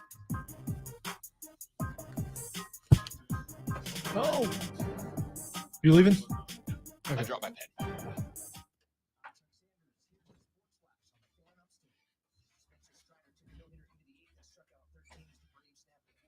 Bing, bing, bing. You're leaving before you take the shots? Oh, I got you. Okay. All right, guys, give me 30 seconds. I'll be right back.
So Thursday, Lonzo and I will be at Twin Peaks, Woodruff Road in Greenville from 9 to noon, and then hanging out for a while afternoon. Doors open at 11. Come by and see us. We're talking NFL drafts. I'm about to blow your mind, Lonzo, just like mine just got blown. Odds to be the number 1 overall draft pick. Bryce Young has been the favorite for about a week now. Yesterday, his number, Lonzo, was at, do you remember? Minus 2,000. It was just about a guarantee. His odds now, Lonzo, are minus 1,000. Still a pretty hefty favorite, but they've been cut in half. That's not even the interesting part. Yesterday, the second best bet for the number 1 overall pick was C.J. Stroud. His number was sitting about plus 1,650, plus 1,700, depending on where you look at it. You know what it is today? Plus 3,000. So they've doubled in terms of being the long shot. That's not the interesting part. So the work is working as far as that goes. But No. Wait for it. Yesterday, Will Levis's odds to be the number 1 overall draft pick were sitting at about plus 4,000. You know what they are right now? Yeah, somebody on the stream threw that up there a little while ago. I think you just missed it. I must have. His odds now are plus 400. What is going on? What is happening right now? Will Levis is now the odds-on favorite to be the number 2 overall draft pick at plus 210. Yesterday, during this show, 24 hours ago, Will Levis was sitting at like plus 1,500 to be number 2. He is now the betting favorite to be number 2. Yesterday, Bryce Young was twice the odds-on favorite he is today. C.J. Stroud was half the underdog that he is today. And Will Levis went from over plus 3,000 to plus 400 to be the number 1 overall draft pick. Excuse me, but what? What the boat is this? That is very interesting. So the question is, what is about to break that we don't know? That is, I'm going to tell you right now, when this show's over, I will be making every phone call and getting on every television set I can find. Because what is this? Now, this is nothing, okay? Hey, maybe Vegas got hacked. Not every book. And this is at every book. This is something. Something has happened. Now, this is nothing, but it is worth bringing up. There is a Reddit post up right now where a Reddit user has just said that Will Levis has been telling his family and friends that he will be going number 1 overall to Carolina. Now, a Reddit post doesn't do anything for me, right? But asked and discussed, the person seems to have some pretty intimate details of the life of Will Levis. He claims to know Will Levis's family personally and says that, quote, 3 weeks ago, Bryce Young stopped taking visits because Carolina told him they weren't taking him, and Houston said they were. Last night, Carolina told Will they're taking him, which is why the odds moved heavily for him to be the 2nd overall pick, which wouldn't be a big deal, except for this post checked in about a half an hour before the odds shifted all over the board. Now, a little shift, like plus 3,500 to plus 3,000 or plus 1,000 to plus 600 is no big deal. But over plus 3,000 to plus 400 to be the number 1 overall pick? Something just happened. We'll address that when we come back on the Rob Brown Show on the Fan Upstate.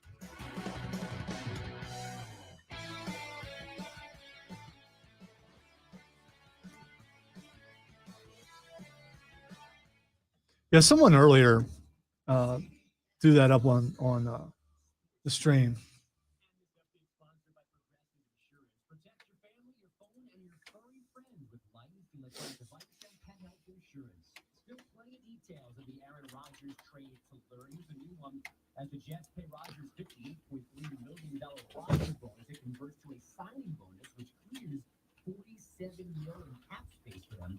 Rodgers cap hit just $15.7 million for the coming season.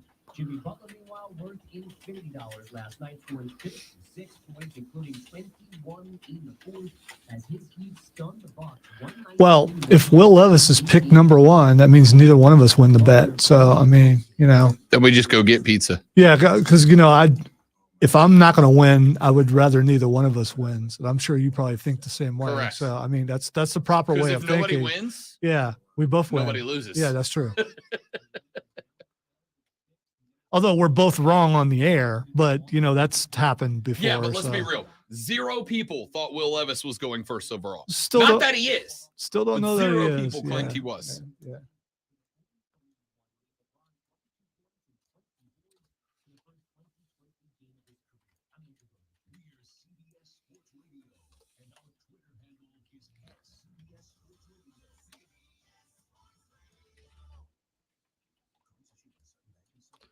You have a caller, by the way. Is your screen fixed yet? Did he fix Hang on it? a second. It was in here.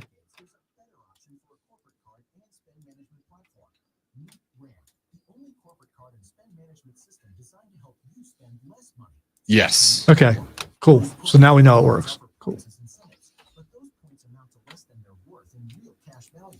Ramps business cards offer you cash back, real money in your pocket. Plus, you control who spends what.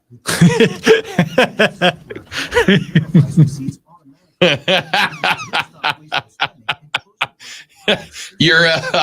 You're not wrong. That again, one of the rare times you actually caused me to laugh out loud, something I don't normally do.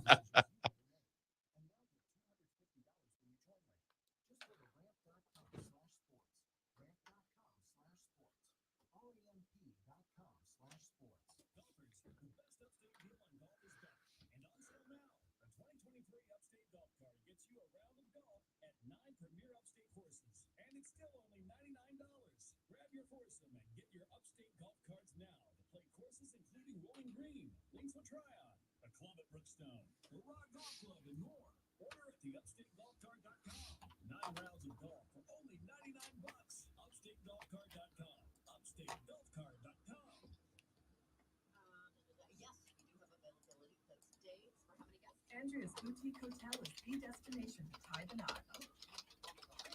She needs an assistant to catch the bookings bouquets. 249 plus up. Oh, and $3. Indeed can help her hire great people fast. Indeed you do. We instantly connect you with quality candidates whose resumes on Indeed match your job. Hey, man. Printers. Yay. Peace. Did you come in here just to say printers? No, I came in here to install new printers. Oh, in here? No, I came in here to install the drivers for the new printers on these Okay, computers. as a not here. computer guy, you said install printers, which I'm just saying logically my question made sense, even though after Fair I thought enough. about it for roughly a half a second, Okay. I then understood what you meant. Yep. I was also kind of That was me presuming not you combating you. had- That was me saying I'm not as dumb as I sound most of the No, that's fine. I was also kind of presuming that you had seen my email. Yeah, about I this did- subject. I did saw see the your email. email. So, Okay. but I didn't know because I didn't read the whole thing. What with That is the it. whole I didn't want to. This is norm around here. I know. No one reads a full email. If you go I'm gonna more than take- 2 sentences, man, it's just. Well, there were 2 pictures. I figured that was worth I 2,000 did, words. I did see the pictures. I didn't think it affected in here, so I mean, it doesn't. You don't have to use the new printers if you don't want. I like it going to the newsroom. Okay. Well, I mean, that's fine. I'm just trying to give you options. The newsroom can't print in color. Okay. Not well, that that's a what necessary do I- requirement, yeah. but I got these for that. I don't need. I can just yeah. hi stream. Hey, that's Captain America Chris Evans down the hall. See, this is. I don't know why this is happening. This happened on Rob's computer too. This looks like something that might have to be taken care of after the show. It may. Just saying. Yeah, I was hoping this would be. I went in the ORD studio and it worked fine. So I don't know. You can close that if you want to. I was gonna. You don't need to leave it open. I'm sorry. I blame Diesel. And yes, stream. You can say I blamed him. It's all his fault. It's not his fault. It's my fault. We're the only two people in here. We did nothing wrong. It's just not working. Turns out we'll be here. At least for another hour.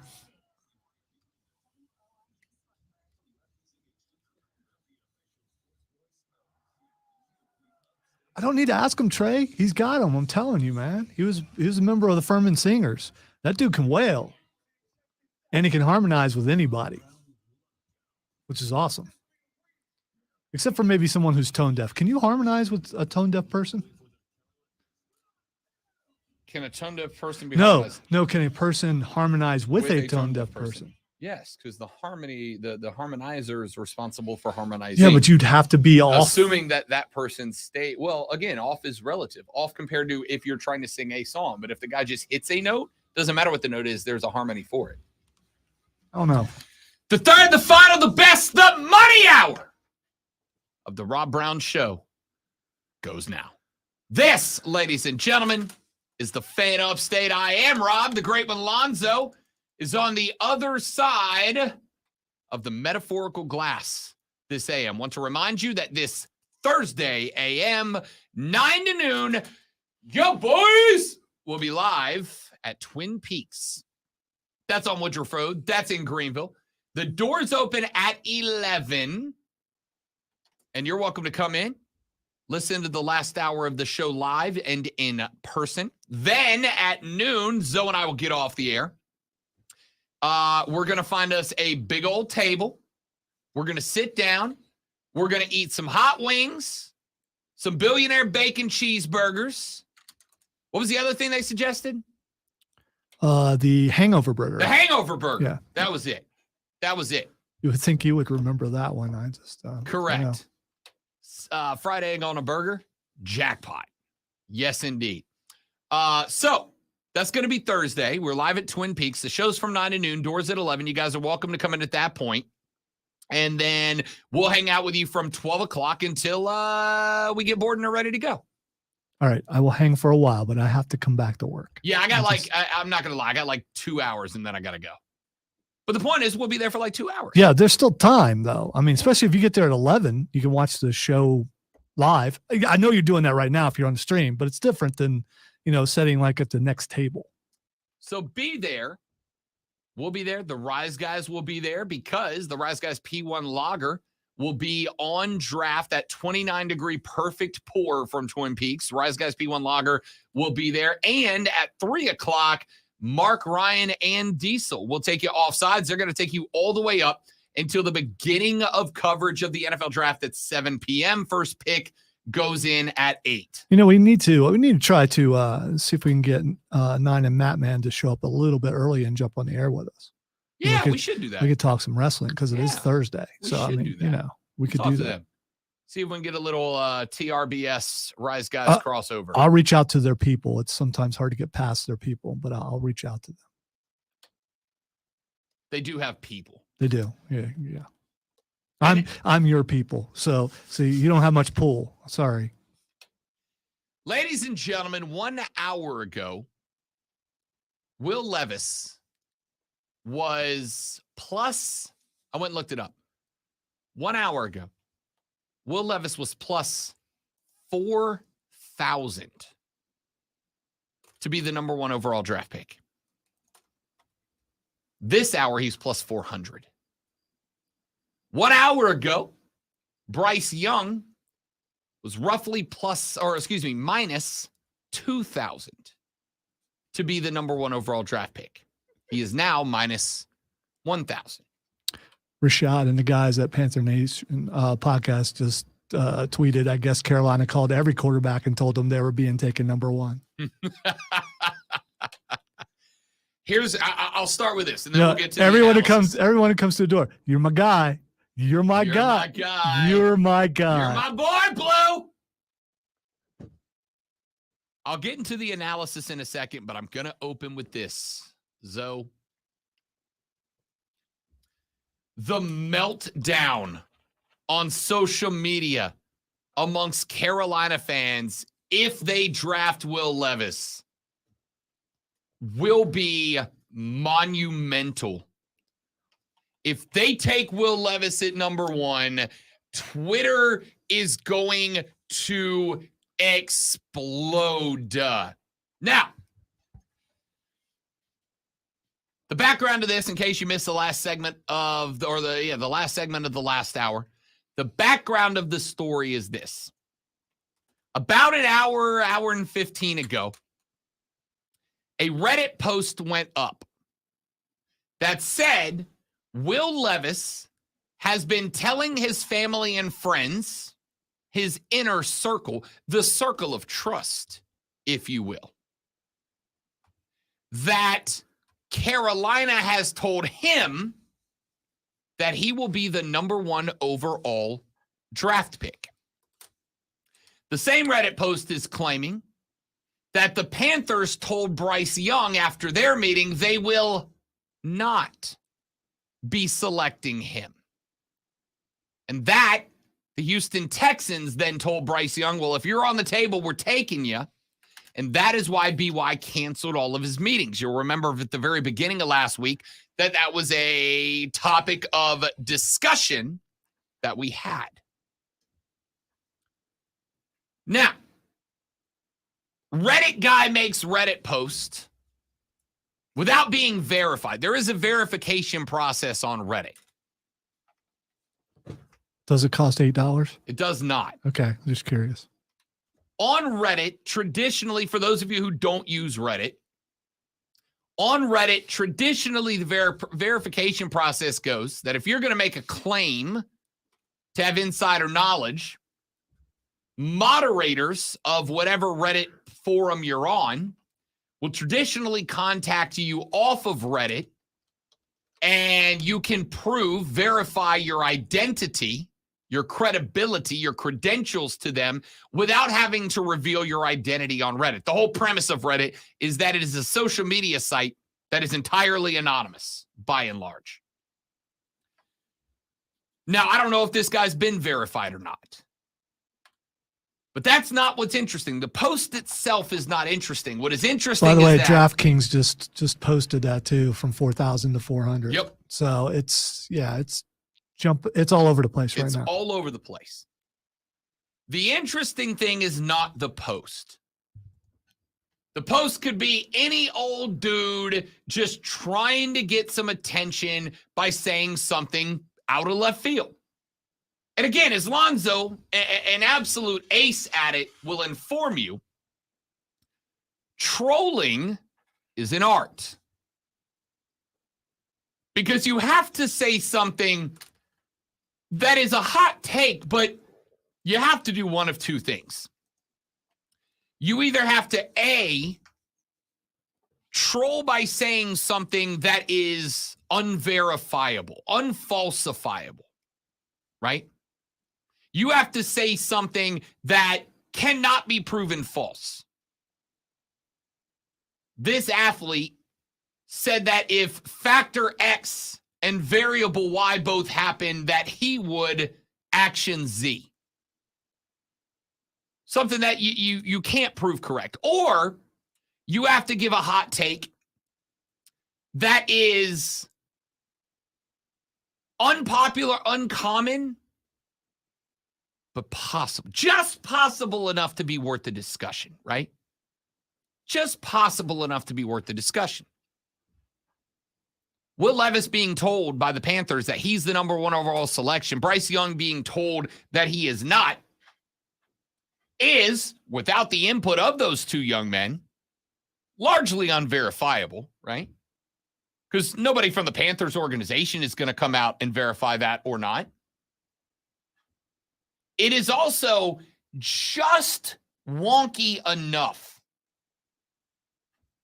because you can say, well, they really are concerned about Bryce Young's size, no matter what they say. And they really are concerned about CJ's lack of aptitude in the cognitive test, if that's real.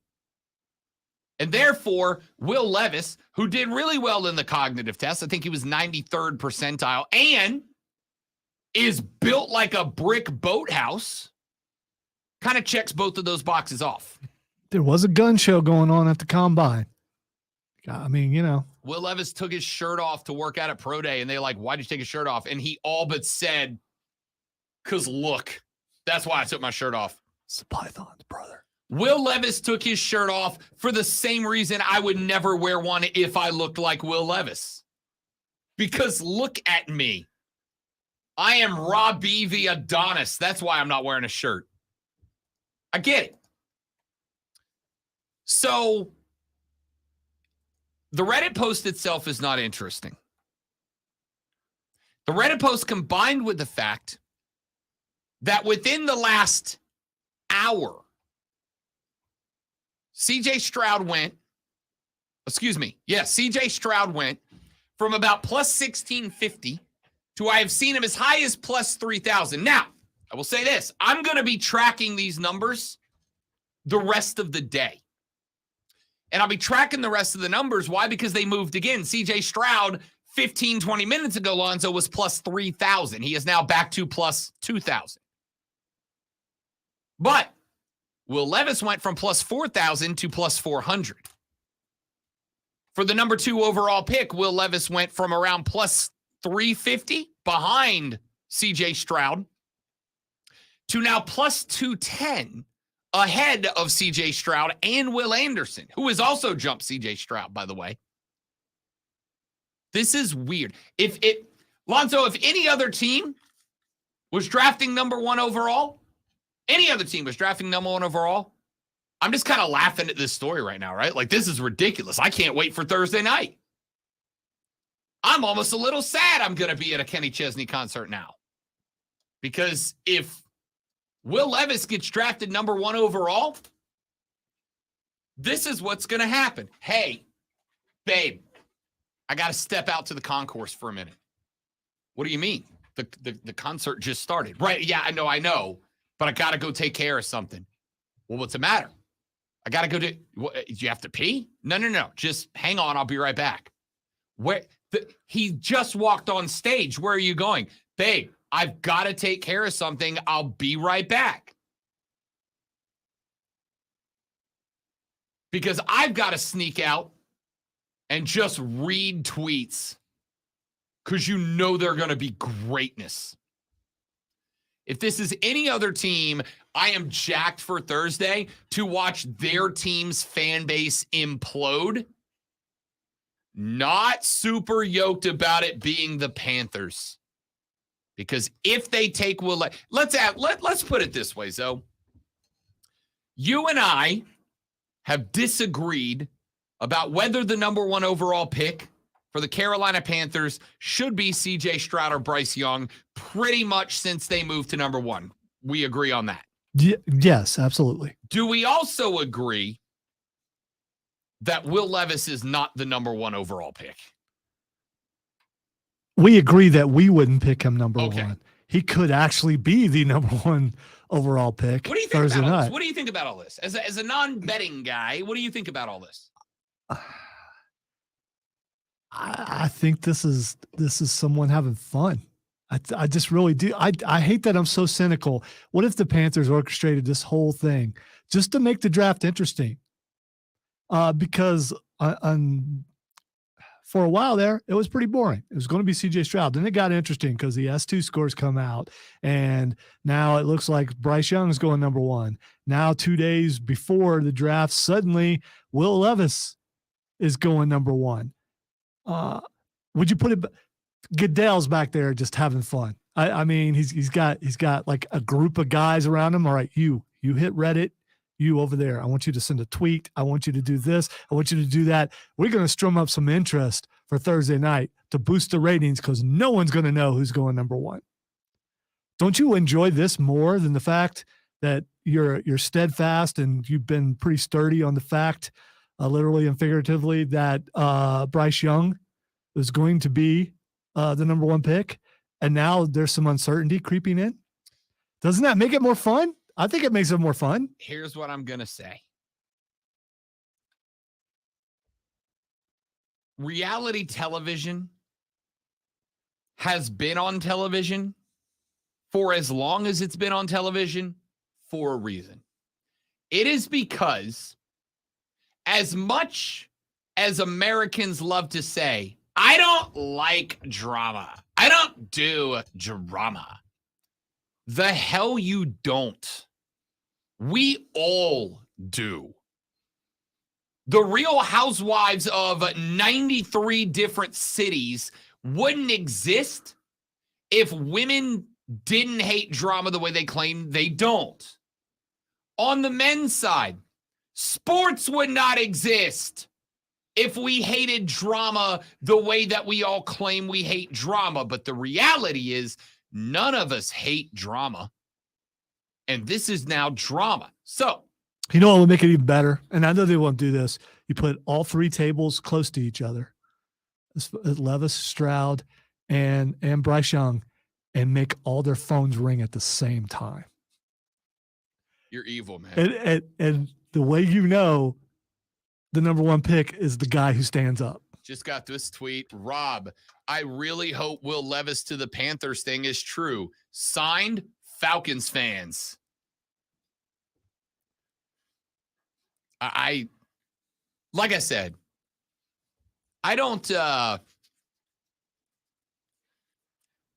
think anybody but Bryce Young is the number one overall pick. I don't think that's changed, to be honest with you. I am interested in all. Are you this. 100%? 100%? No. Okay. No. Like 83.67%. All right. 2 hours ago, what was your percentage? 99. Okay. All right. 2 hours ago, Lonzo, 19 minutes ago. Yeah, I couldn't remember how long ago it was. Not that long. Yeah. 19 minutes ago, I was 98.5% sure it was going to be BY. Now I'm like 82%. And again, if it was just some Reddit post, whatever. It's some guy boat posting. But Vegas doesn't adjust their odds like that hard, that quickly, right? This was not a quick rise in the odds. This show opened with Will Levis at plus 4,000. It is now plus 400. There's something to be said for that. We love some drama. And let's just call it like we sees it on this one, ladies and gentlemen. Thursday, 7 p.m. just got really dramatic really quickly. Like real quick. Again,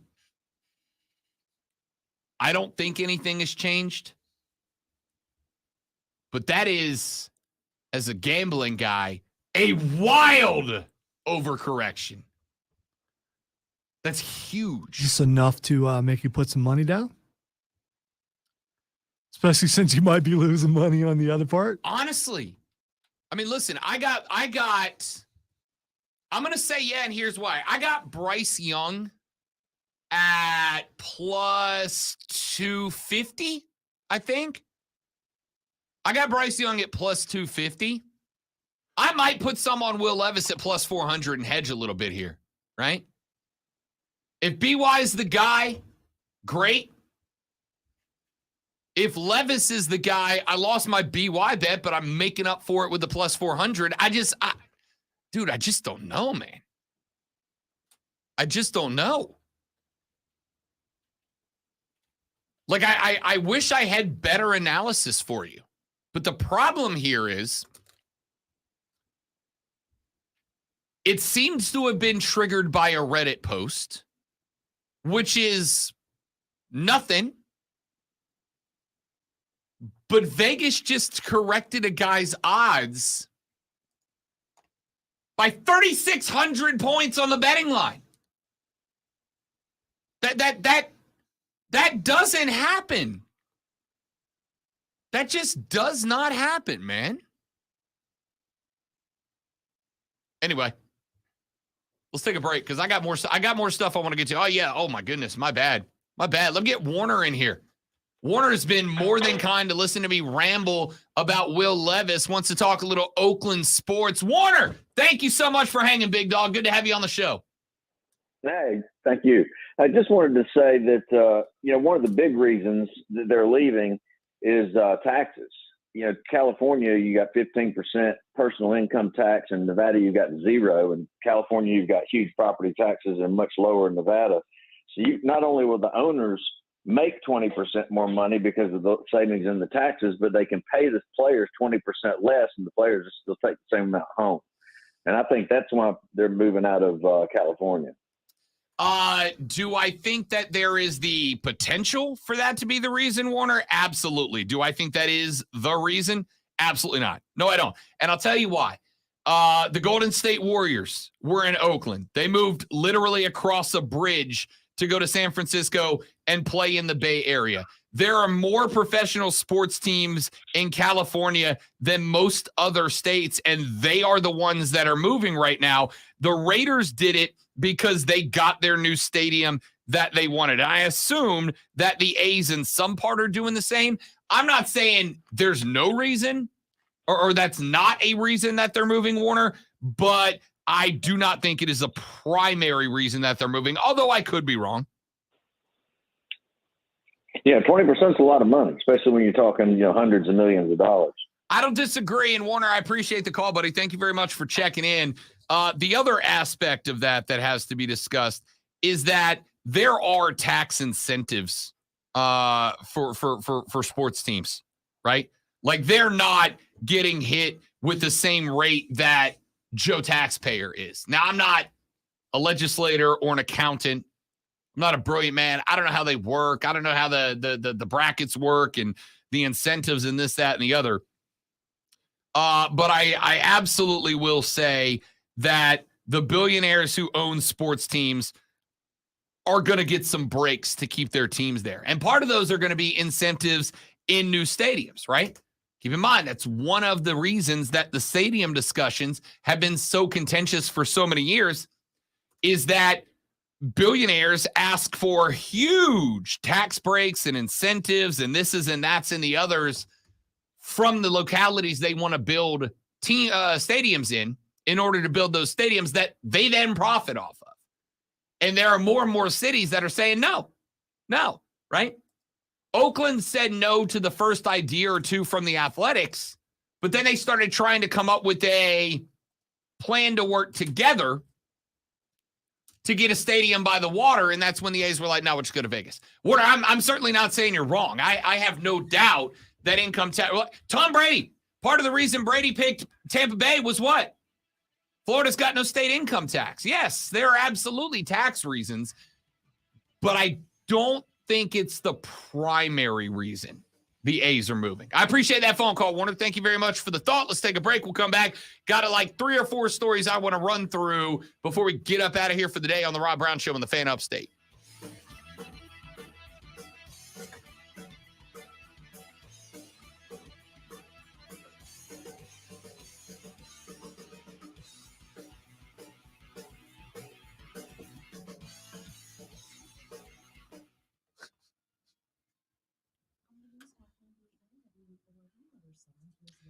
See, you're when did this thought that country music isn't manly come into play? That's a really dumb thought. No offense, Roger. It's a dumb thought that country music isn't manly. That's silly. First off, it was in the 80s. Yeah, that was dumb. It was in the 80s? It was in the 80s. It was pre-George Strait? George Strait? Yeah, ain't manly? yeah. It was in the 80s when country decided to go old time rock and roll instead of actual country, and it's been going downhill since then. No. Now I will acknowledge that new I'm age about to bro send myself country- home after doing that. Is that a reverse one? Is that -1? Oh, you can count it as 30. New age country, the Morgan Wallens of the world, absolutely suck. I'm not disagreeing with you. But if that's what you want to call country, please go listen to Jason Isbell right now. Just right now, go listen to Isbell and tell me country's not alive and well. It is. The problem is pop radio don't play it. There are plenty of great country artists out there. Now, I will acknowledge that Kenny Chesney is niche country. He is. He's country for people like me who grew up on a beach but still love country music. You can absolutely sing a country song about drinking margaritas with the senoritas in the sand, which I just did. That's a great line. It is niche country, and I agree with that. But you can threaten my man card all you want.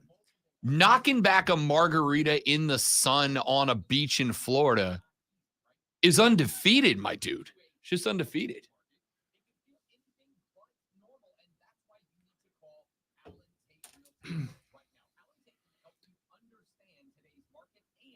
I was just relating what I've heard. That's all. And I remember the country boom back in the 80s when all my friends, probably more like early 90s, decided to become country fans when they never had been before. And how all the old country fans talked about how downhill country was going. And it Well, steadily went downhill since then. I think I personally hope it dies completely, but that's just me. yes, it is. And you're a bad person. It's for not saying just it. me. There are a lot of people like me. It's just me in this room.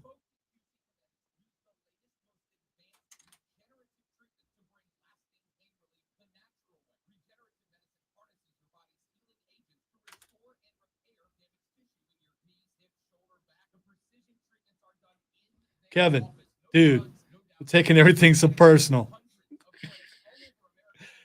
I get it that your quarterback is now Josh. And so you just mad, Josh. It's just Josh. So now you're just mad about everything.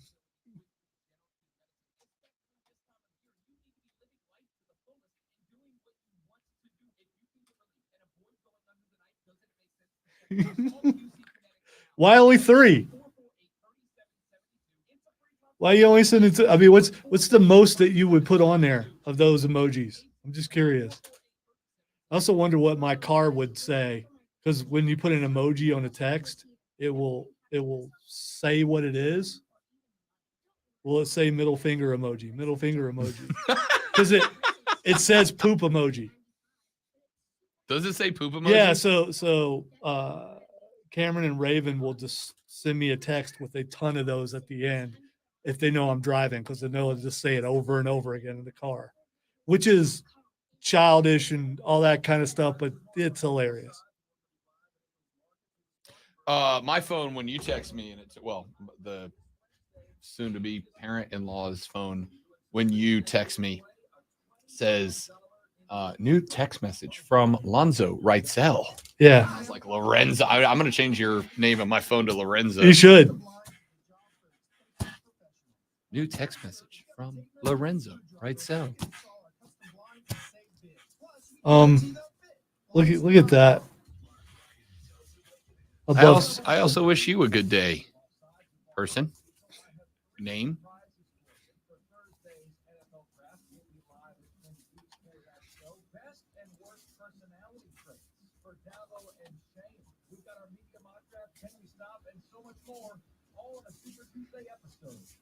James says Lonzo is right, and all I hear is Howard Johnson is right.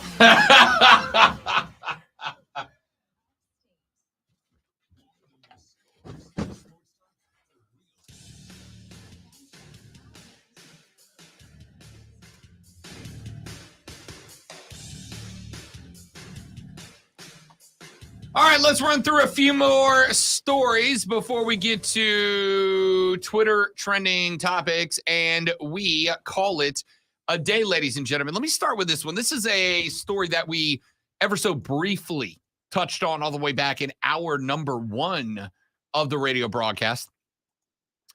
The Arizona Cardinals are taking some heat, I guess. GM Monty Ossenfort and coach John Gannon, along with other Cardinals coaches, this past Saturday, visited Norman, Oklahoma. Why? Because the Boomer Sooners put up a statue dedicated to Kyler Murray. You know, if you're going to put a statue up of anyone, you could save a lot of money if you make sure it's a short person. Fortunately, they didn't make it life size, so no shins are in danger in Norman. Okay, all right. That's a good joke. Anyway, Mike Florio of Pro Football Talk, who I generally like, said this, Zoe, quote, "And while I'll generally defer to the personal time management decisions made by those who have been hired to handle the most important jobs for a pro football organization, perception can become reality, especially at a time when the reality isn't good.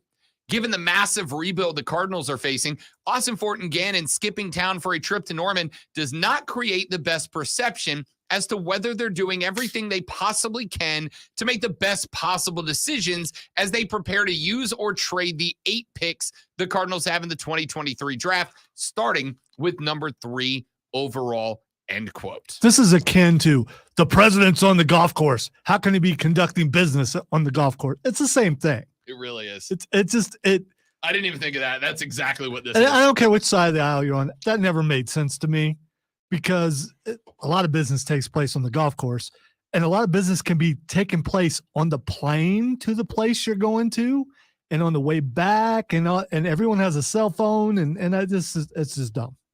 Yeah. I mean, good for Kyler Murray. It's not every day you get a statue made of you. I have had 0 statues made of me thus far. So far. I hope to change So that far, one day. yeah. I really do. We got plenty of space out front. I'm just saying, you know, I would like mine on the corner so you could see it from Woodruff Road and from Garlington. I don't mean on the corner because of solicitation or something. I just mean, you know, I want it to be visible. That's all. For the record, I didn't even think about that. It will be a sturdy statue, so it might be visible from space. Let me just say this. Forget which is correct. The president's playing golf conversation. Let's look at this from another perspective. Kyler Murray is locked in as the QB for the Cardinals for like a hot minute, right? They gave him mucho dinero to be the QB for the Redbirds. Kyler Murray and the Cardinals are trying to turn the page. Wow, wow, wow, wow. Metallica's version's good. Like real good. I like Metallica's version better. That's on the short list of songs that I think the cover might be better than the original. I'm not a Seeger guy, so. See, I'm a Seeger guy. I think Seeger's had a little more soul in the vocals, but Metallica just grinded. All right, anyway, not the topic. Yeah, but when they talk about long hair, I get it from at least some of them. I don't from him, but you know. On the road again. Okay, so the Cardinals and Kyler Murray are trying to turn a new page. There was a lot of interesting discussion last year, including some jokes that Zoe and I were making when Kyler Murray got a homework clause in his most recent extension. That Kyler had to spend X amount of time and had to prove that he was spending X amount of time studying the playbook of the Cardinals, watching game film, etc., because the rumor has been out there for a while that Kyler puts more time into Call of Duty than call of his job. Supposed to be pretty good at Call of Duty. So I mean, supposedly. Yeah. So it's probably a good call. As much as getting the number 3 pick right, as important as that is to the Redbirds, I would also argue that if you truly are making Kyler Murray the longtime franchise quarterback, it would be pretty important to, have a good relationship with him. And flying especially after that clause. Yeah. You get this is a make good trip. That's our bad, dog. Yeah, it's a make good trip. That's what it is. We fired that guy. We fired Yeah, the GM yeah. and that coach. We got you some new guys. That's our bad, dog. So to have them fly out to Norman to be there for the unveiling of a statue, pretty good moment in the relationship, right? I think all of us in romantic relationships have at one point or another had to forgo something maybe that we wanted to do. Heck, maybe that was even important for us to do in order to be there for our partner. We've all had to do it. You got to give up X so that you can go support him or her at Y. That's all the Cardinals did. I think Florio might be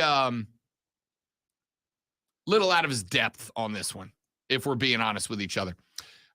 Jimmy Buckets went off last night, or as he was called on the text line earlier, me Buckets went off for 56 last night. And would you look at that? The Miami Heat, a play-in tournament team. I was told, ladies and gentlemen, that the play-in tournament games are bad for basketball and that the teams in the play-in tournament don't deserve to be in the playoffs and that the teams in the play-in tournament shouldn't be there. But yet, here are the Lakers leading the series against the Memphis Grizzlies 3-1 after taking them to OT and Braun putting up a 20-20 last night.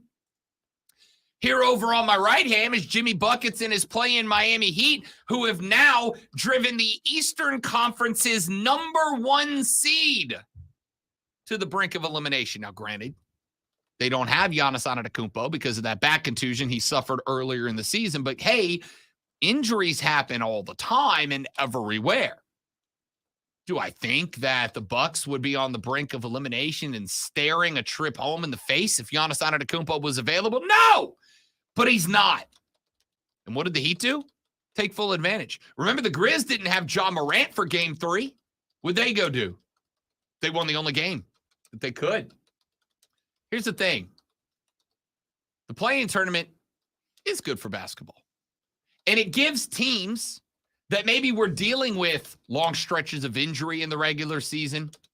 Maybe they had a little bit more difficult schedule than some of the other seeds did. It gives them an opportunity to redeem themselves in the playoffs for maybe variables that weren't under their control in the regular season. And here's not one, but two play-in teams, the Lake Show and the Heat, that have stars doing star things and have now driven two of the top seeds in the respective conferences to the brink of elimination. Playoff Jimmy is legit. 56 last night. A 22-point first quarter.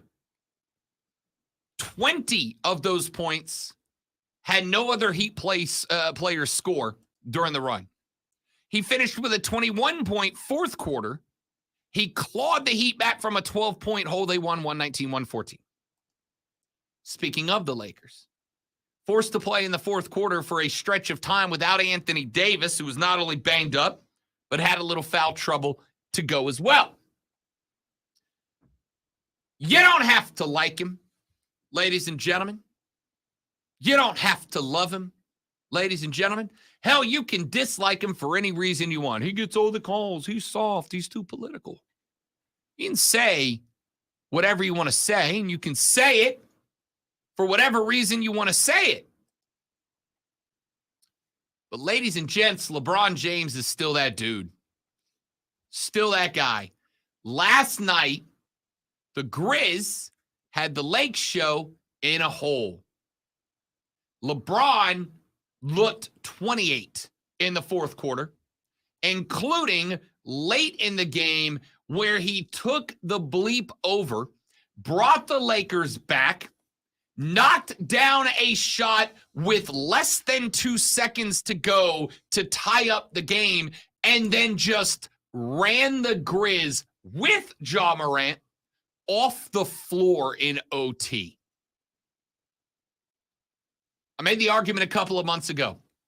I genuinely think that LeBron James might be the most culturally important basketball player of all time. I think Michael's probably 2 behind LeBron. Because what Michael did in the United States in getting a whole new generation of fans, myself included, into the Professional Basketball League ranks like I had not been before. LeBron's done that too, but it's been the whole planet. LeBron has been the key to opening basketball up to places, to the NBA up to places that it hasn't been in before. But you don't get to be that culturally important unless you are a bona fide G. And LeBron is. 2020 stat line last night. Y'all, he is 38 years old. Kobe walked away with a big game. What do you have, 61 in his final game as a Laker? Final game as a player? But he also shot roughly 235 shots in that game to get there. Basically, that whole game was give Kobe the rock and let's see what happens. Let him get his send-off. Let him have his fireworks.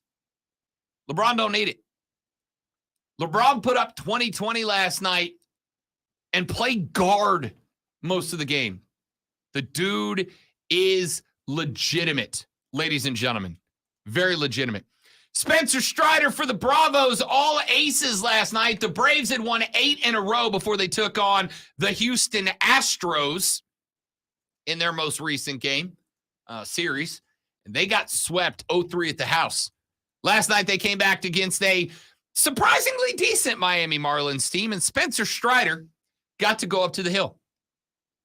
He made it to the 4th inning before he issued a walk. He made it to the 6th inning before he gave up a hit. And honestly, the hit probably should have been counted as an E.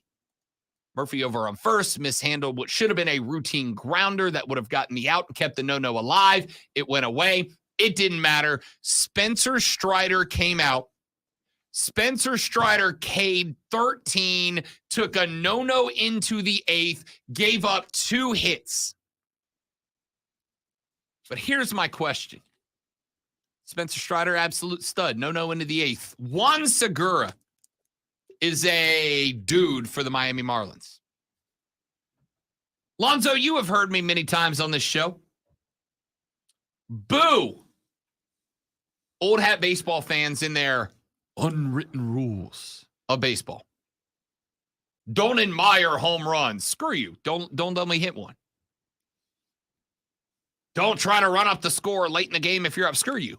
I'm trying to score runs. I'm trying to keep my offense alive. But here's one that I kind of had a reaction to. And I don't know if it's because it was my team or if it's a fair reaction to have.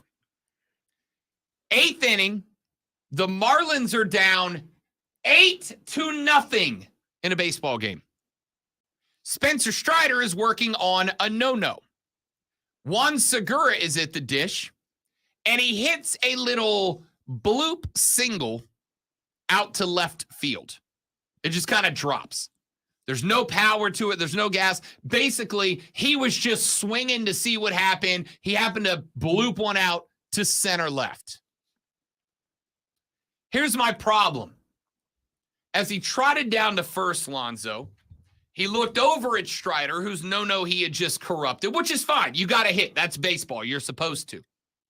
He looked over at Strider, carrying his bat, smiled at Strider, not like, haha, got you, like, sucker, and then did a bat flip.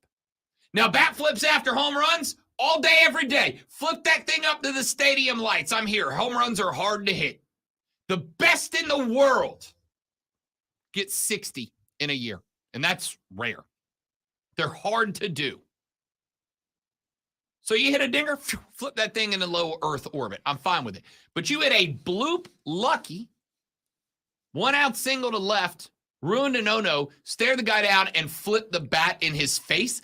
That's like posterizing a guy on the basketball floor, Lonzo, like down 22, and you dunk on a guy and power slam him and come up staring like, dude, you're down 22. Maybe calm down. That's bad form, right? That's bad. All right, form. what inning was this in? The 8th. They're down 8-0. Yeah, so what you're saying is a pitcher has never been so bad to give up a bunch of runs to where a team could come back from No, being no, no. 8 down. Listen, if you go out there and you hit the single and you leg it out, and you truck the first baseman trying to get on, I'm down for that because you're right. You might all you needed was 2 4-run innings. 4-run innings happen all the time. And problem. you could get in that pitcher's head after he was doing so well, So and you're you saying it's stopped fair? him. You're saying Yeah. it's fair to bat flip for breaking up a no-hitter in the Yeah, eighth? yeah, because you even prefaced it by saying maybe you're thinking differently because it's your team. That's what you're doing. You're thinking it? different because it's your team. Yeah, if I'm it's not fair, alone. Joey B just said he'd take a pick-off throw to the ribs after that garbage. hey, that's fine. If that's what you want to do, and he probably knows that there's a risk of There's that a happening. receipt. But the thing is, he'd have to get back around again for you to hit him. And you know what would have to happen then? They'd have to get a bunch of hits for him to get back around again. And if so, then they're probably going to win the game, right? I mean, You think about it, in order for you to have a shot at him again, how many runs have to score in the 2 innings that are yeah, left? I mean, yeah, you're not wrong. You're not wrong. I don't know, man. Like, I got no problem. And if you want to hit the next guy up, that's kind of messed up. He's not the guy who did it to you.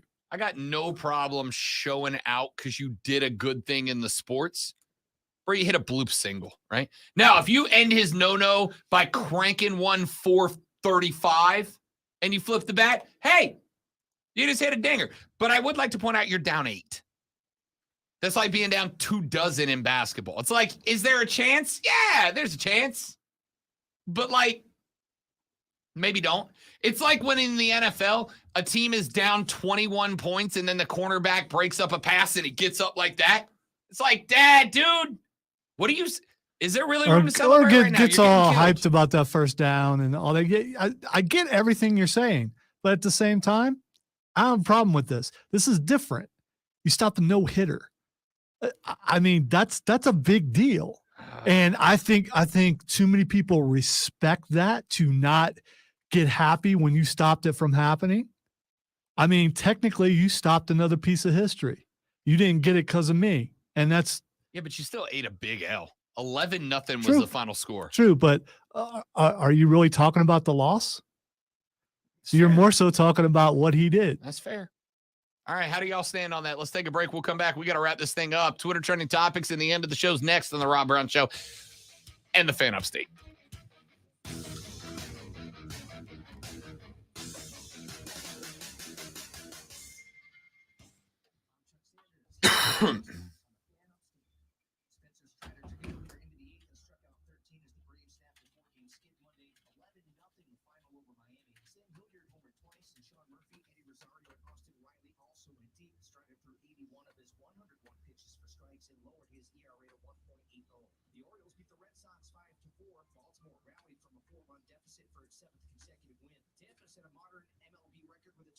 Kevin, that's impressive, by the way, but it looks like he ran out of steam there near the end.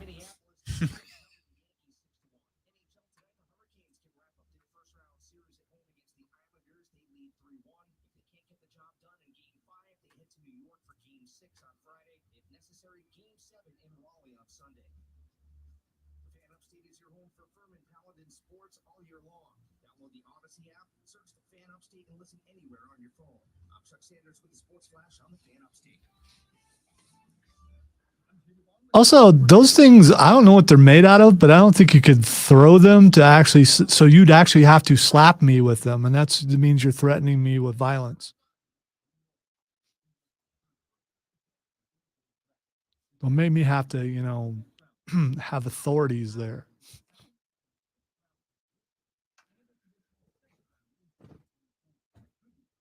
Rob would take a pasty for me, though.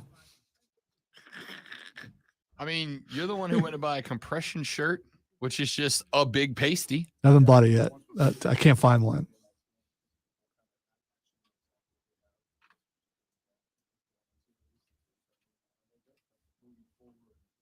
Cause I'm living in fast forward.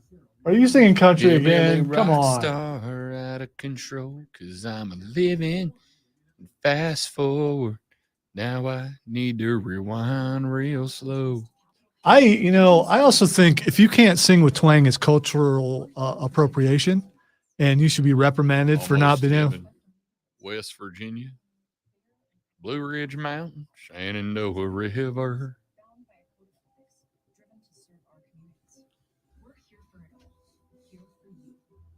Realtors are members of the National Association of Realtors. That's who we are. Hurry and shop the final days of Springfest at Lowe's. Ready to get started on your spring planting? Right now, get select I have nothing, Steven. vegetables and herbs, 3 for $12. Save on I am picturing Dabo up there playing the triangle, though. bathroom, faucets, and vegetables. Shop Lowe's today because Lowe's knows spring. And when he does, he'll be all in while he's doing it. All in at playing the triangle. Would you say that the new belt rocked the foundation of WWE? I feel like they're really doing their best to drum up some of these things.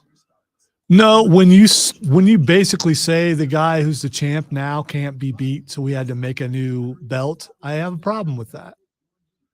'Cause that's basically what Triple H said. Or he's saying, we're going to leave the belt on him till he breaks the record, so we're just going to make another one. He did basically call him a part-timer too, which is what he is, and he lauded him for negotiating the contract to be a part-timer, but still.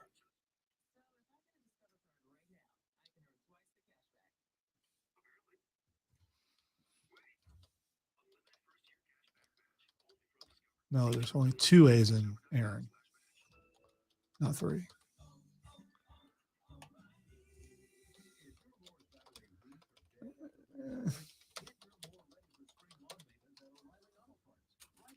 My boy Clay is the best triangler in the South. He really is, though. Who are you comparing him to, though? I mean, Every other triangler. okay. Triangleist. But the triangleist, I think, sounds better. It's easier to say, if anything.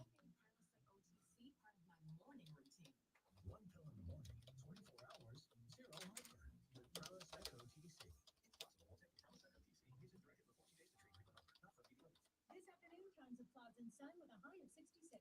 Weather brought to you by Total Wine and More. At Total Wine and More, save big on what you love this month with hundreds of deals on amazing wines and spirits. Love what you find at the lowest prices only at Total Wine and More. Drink responsibly. B21. From the Ingles Market Studio, the Upstate.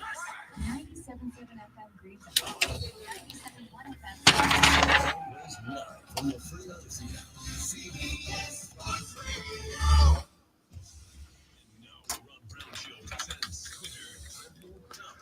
All right, quick. The first thing that's trending is CM Punk. So, rumor is CM Punk was at Monday Night Raw last night, which was in Chicago, notably the hometown of one CM Punk. And then the secondary rumors came out that CM Punk was told to leave. Told to leave, according to reports by Vince McMahon. Yeah. So, a couple of possibilities here. The first is CM Punk is still friends with some of the people on the roster, and he just went to a wrestling show. Now, of course, they might have just let him backstage because of who he is, whatever. But he may have just been there to enjoy the show. Second option is that Punk was there just to get his face on TV. He's a famous person. Literally, our job is to get as much attention as possible. No, he walked in like everybody else, and people just thought he belonged there, and that's what happened. Yeah. Third option is CM Punk was there. He was going to do a DX invasion angle, make a clown out of himself to get on TV, trying to get his AEW contract up because, hey, look, I brought your product's attention to WWE. I don't know. I don't care. I'm halfway through Raw. The new belt's pretty good looking belt. I just don't know what the point of it is. Honestly, The point is to say that the champ now can't be beat until he breaks the record.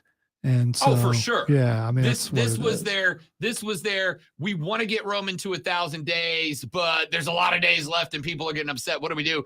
All right, let's put a strap on somebody else and make them show up and fight every week. Oh, let's end on a good note. Al Pacino is trending. You said good note, so I'm assuming birthday. There you go. He is 83 years old. Hey. Pacino, De Niro, and Joe Pesci, the greats. Ladies and gentlemen, that's it for us. Tomorrow on the radio broadcast, we'll talk about sports primarily, maybe some other stuff too. Talk about Anthony Richardson is now went up to number 2 on the Follow me on the social media at The Rob Brown Show, at Lonzo on Word is him. We will be discussing this stuff throughout the day. I have no doubt about it. Playoff hockey tonight. Swamp Rabbits at home in the Well looking to grab game at 3 and take a 2-1 lead over Jacksonville. I will be at the game. I hope you will as well. I will see you there. That's the great one. I'm Rob Brown. This was The Rob Brown Show. This is the Fan Upstate. Later, brother.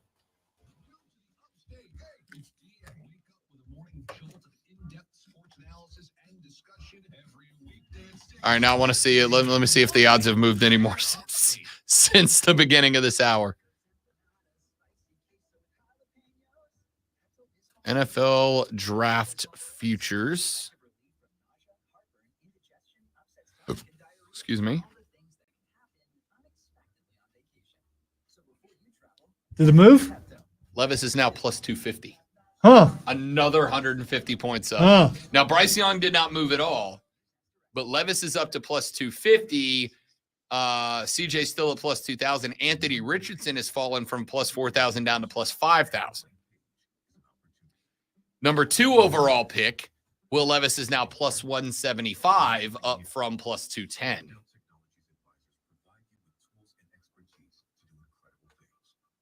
CJ Stroud. Let's see.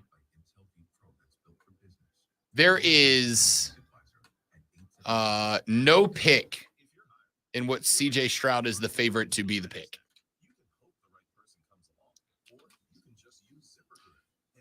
Which points out that CJ Stroud is going to be the pick. And the Panthers are going to come out and go, gotcha. This is wildly interesting. Is this not interesting at least? Like, it's interesting, right? Yeah, it's interesting. I love that people don't know now. It'd be boring if they actually do go. At KC Chiefs, Chad 20 said if the Panthers take Levis at number 1, just go ahead and burn down the facilities.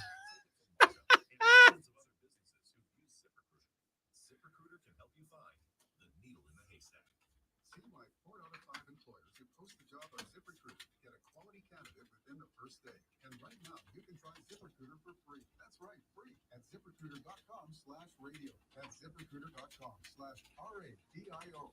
ZipRecruiter.com/radio. ZipRecruiter, the smartest way to hire. All right, ladies and gentlemen, thank you guys for hanging out with us. I appreciate it. You guys are fantastic. We are back tomorrow, obviously, with just one more day until we are live at Twin Peaks. I expect the on-stream armada is going to come out in force, right? You don't even have to watch us over a computer stream. You can literally come stare at us for an hour of the show. Just don't throw anything, Kevin. Have a great day, everybody. See you back here tomorrow. Thank you so much. You're the best. Goodbye.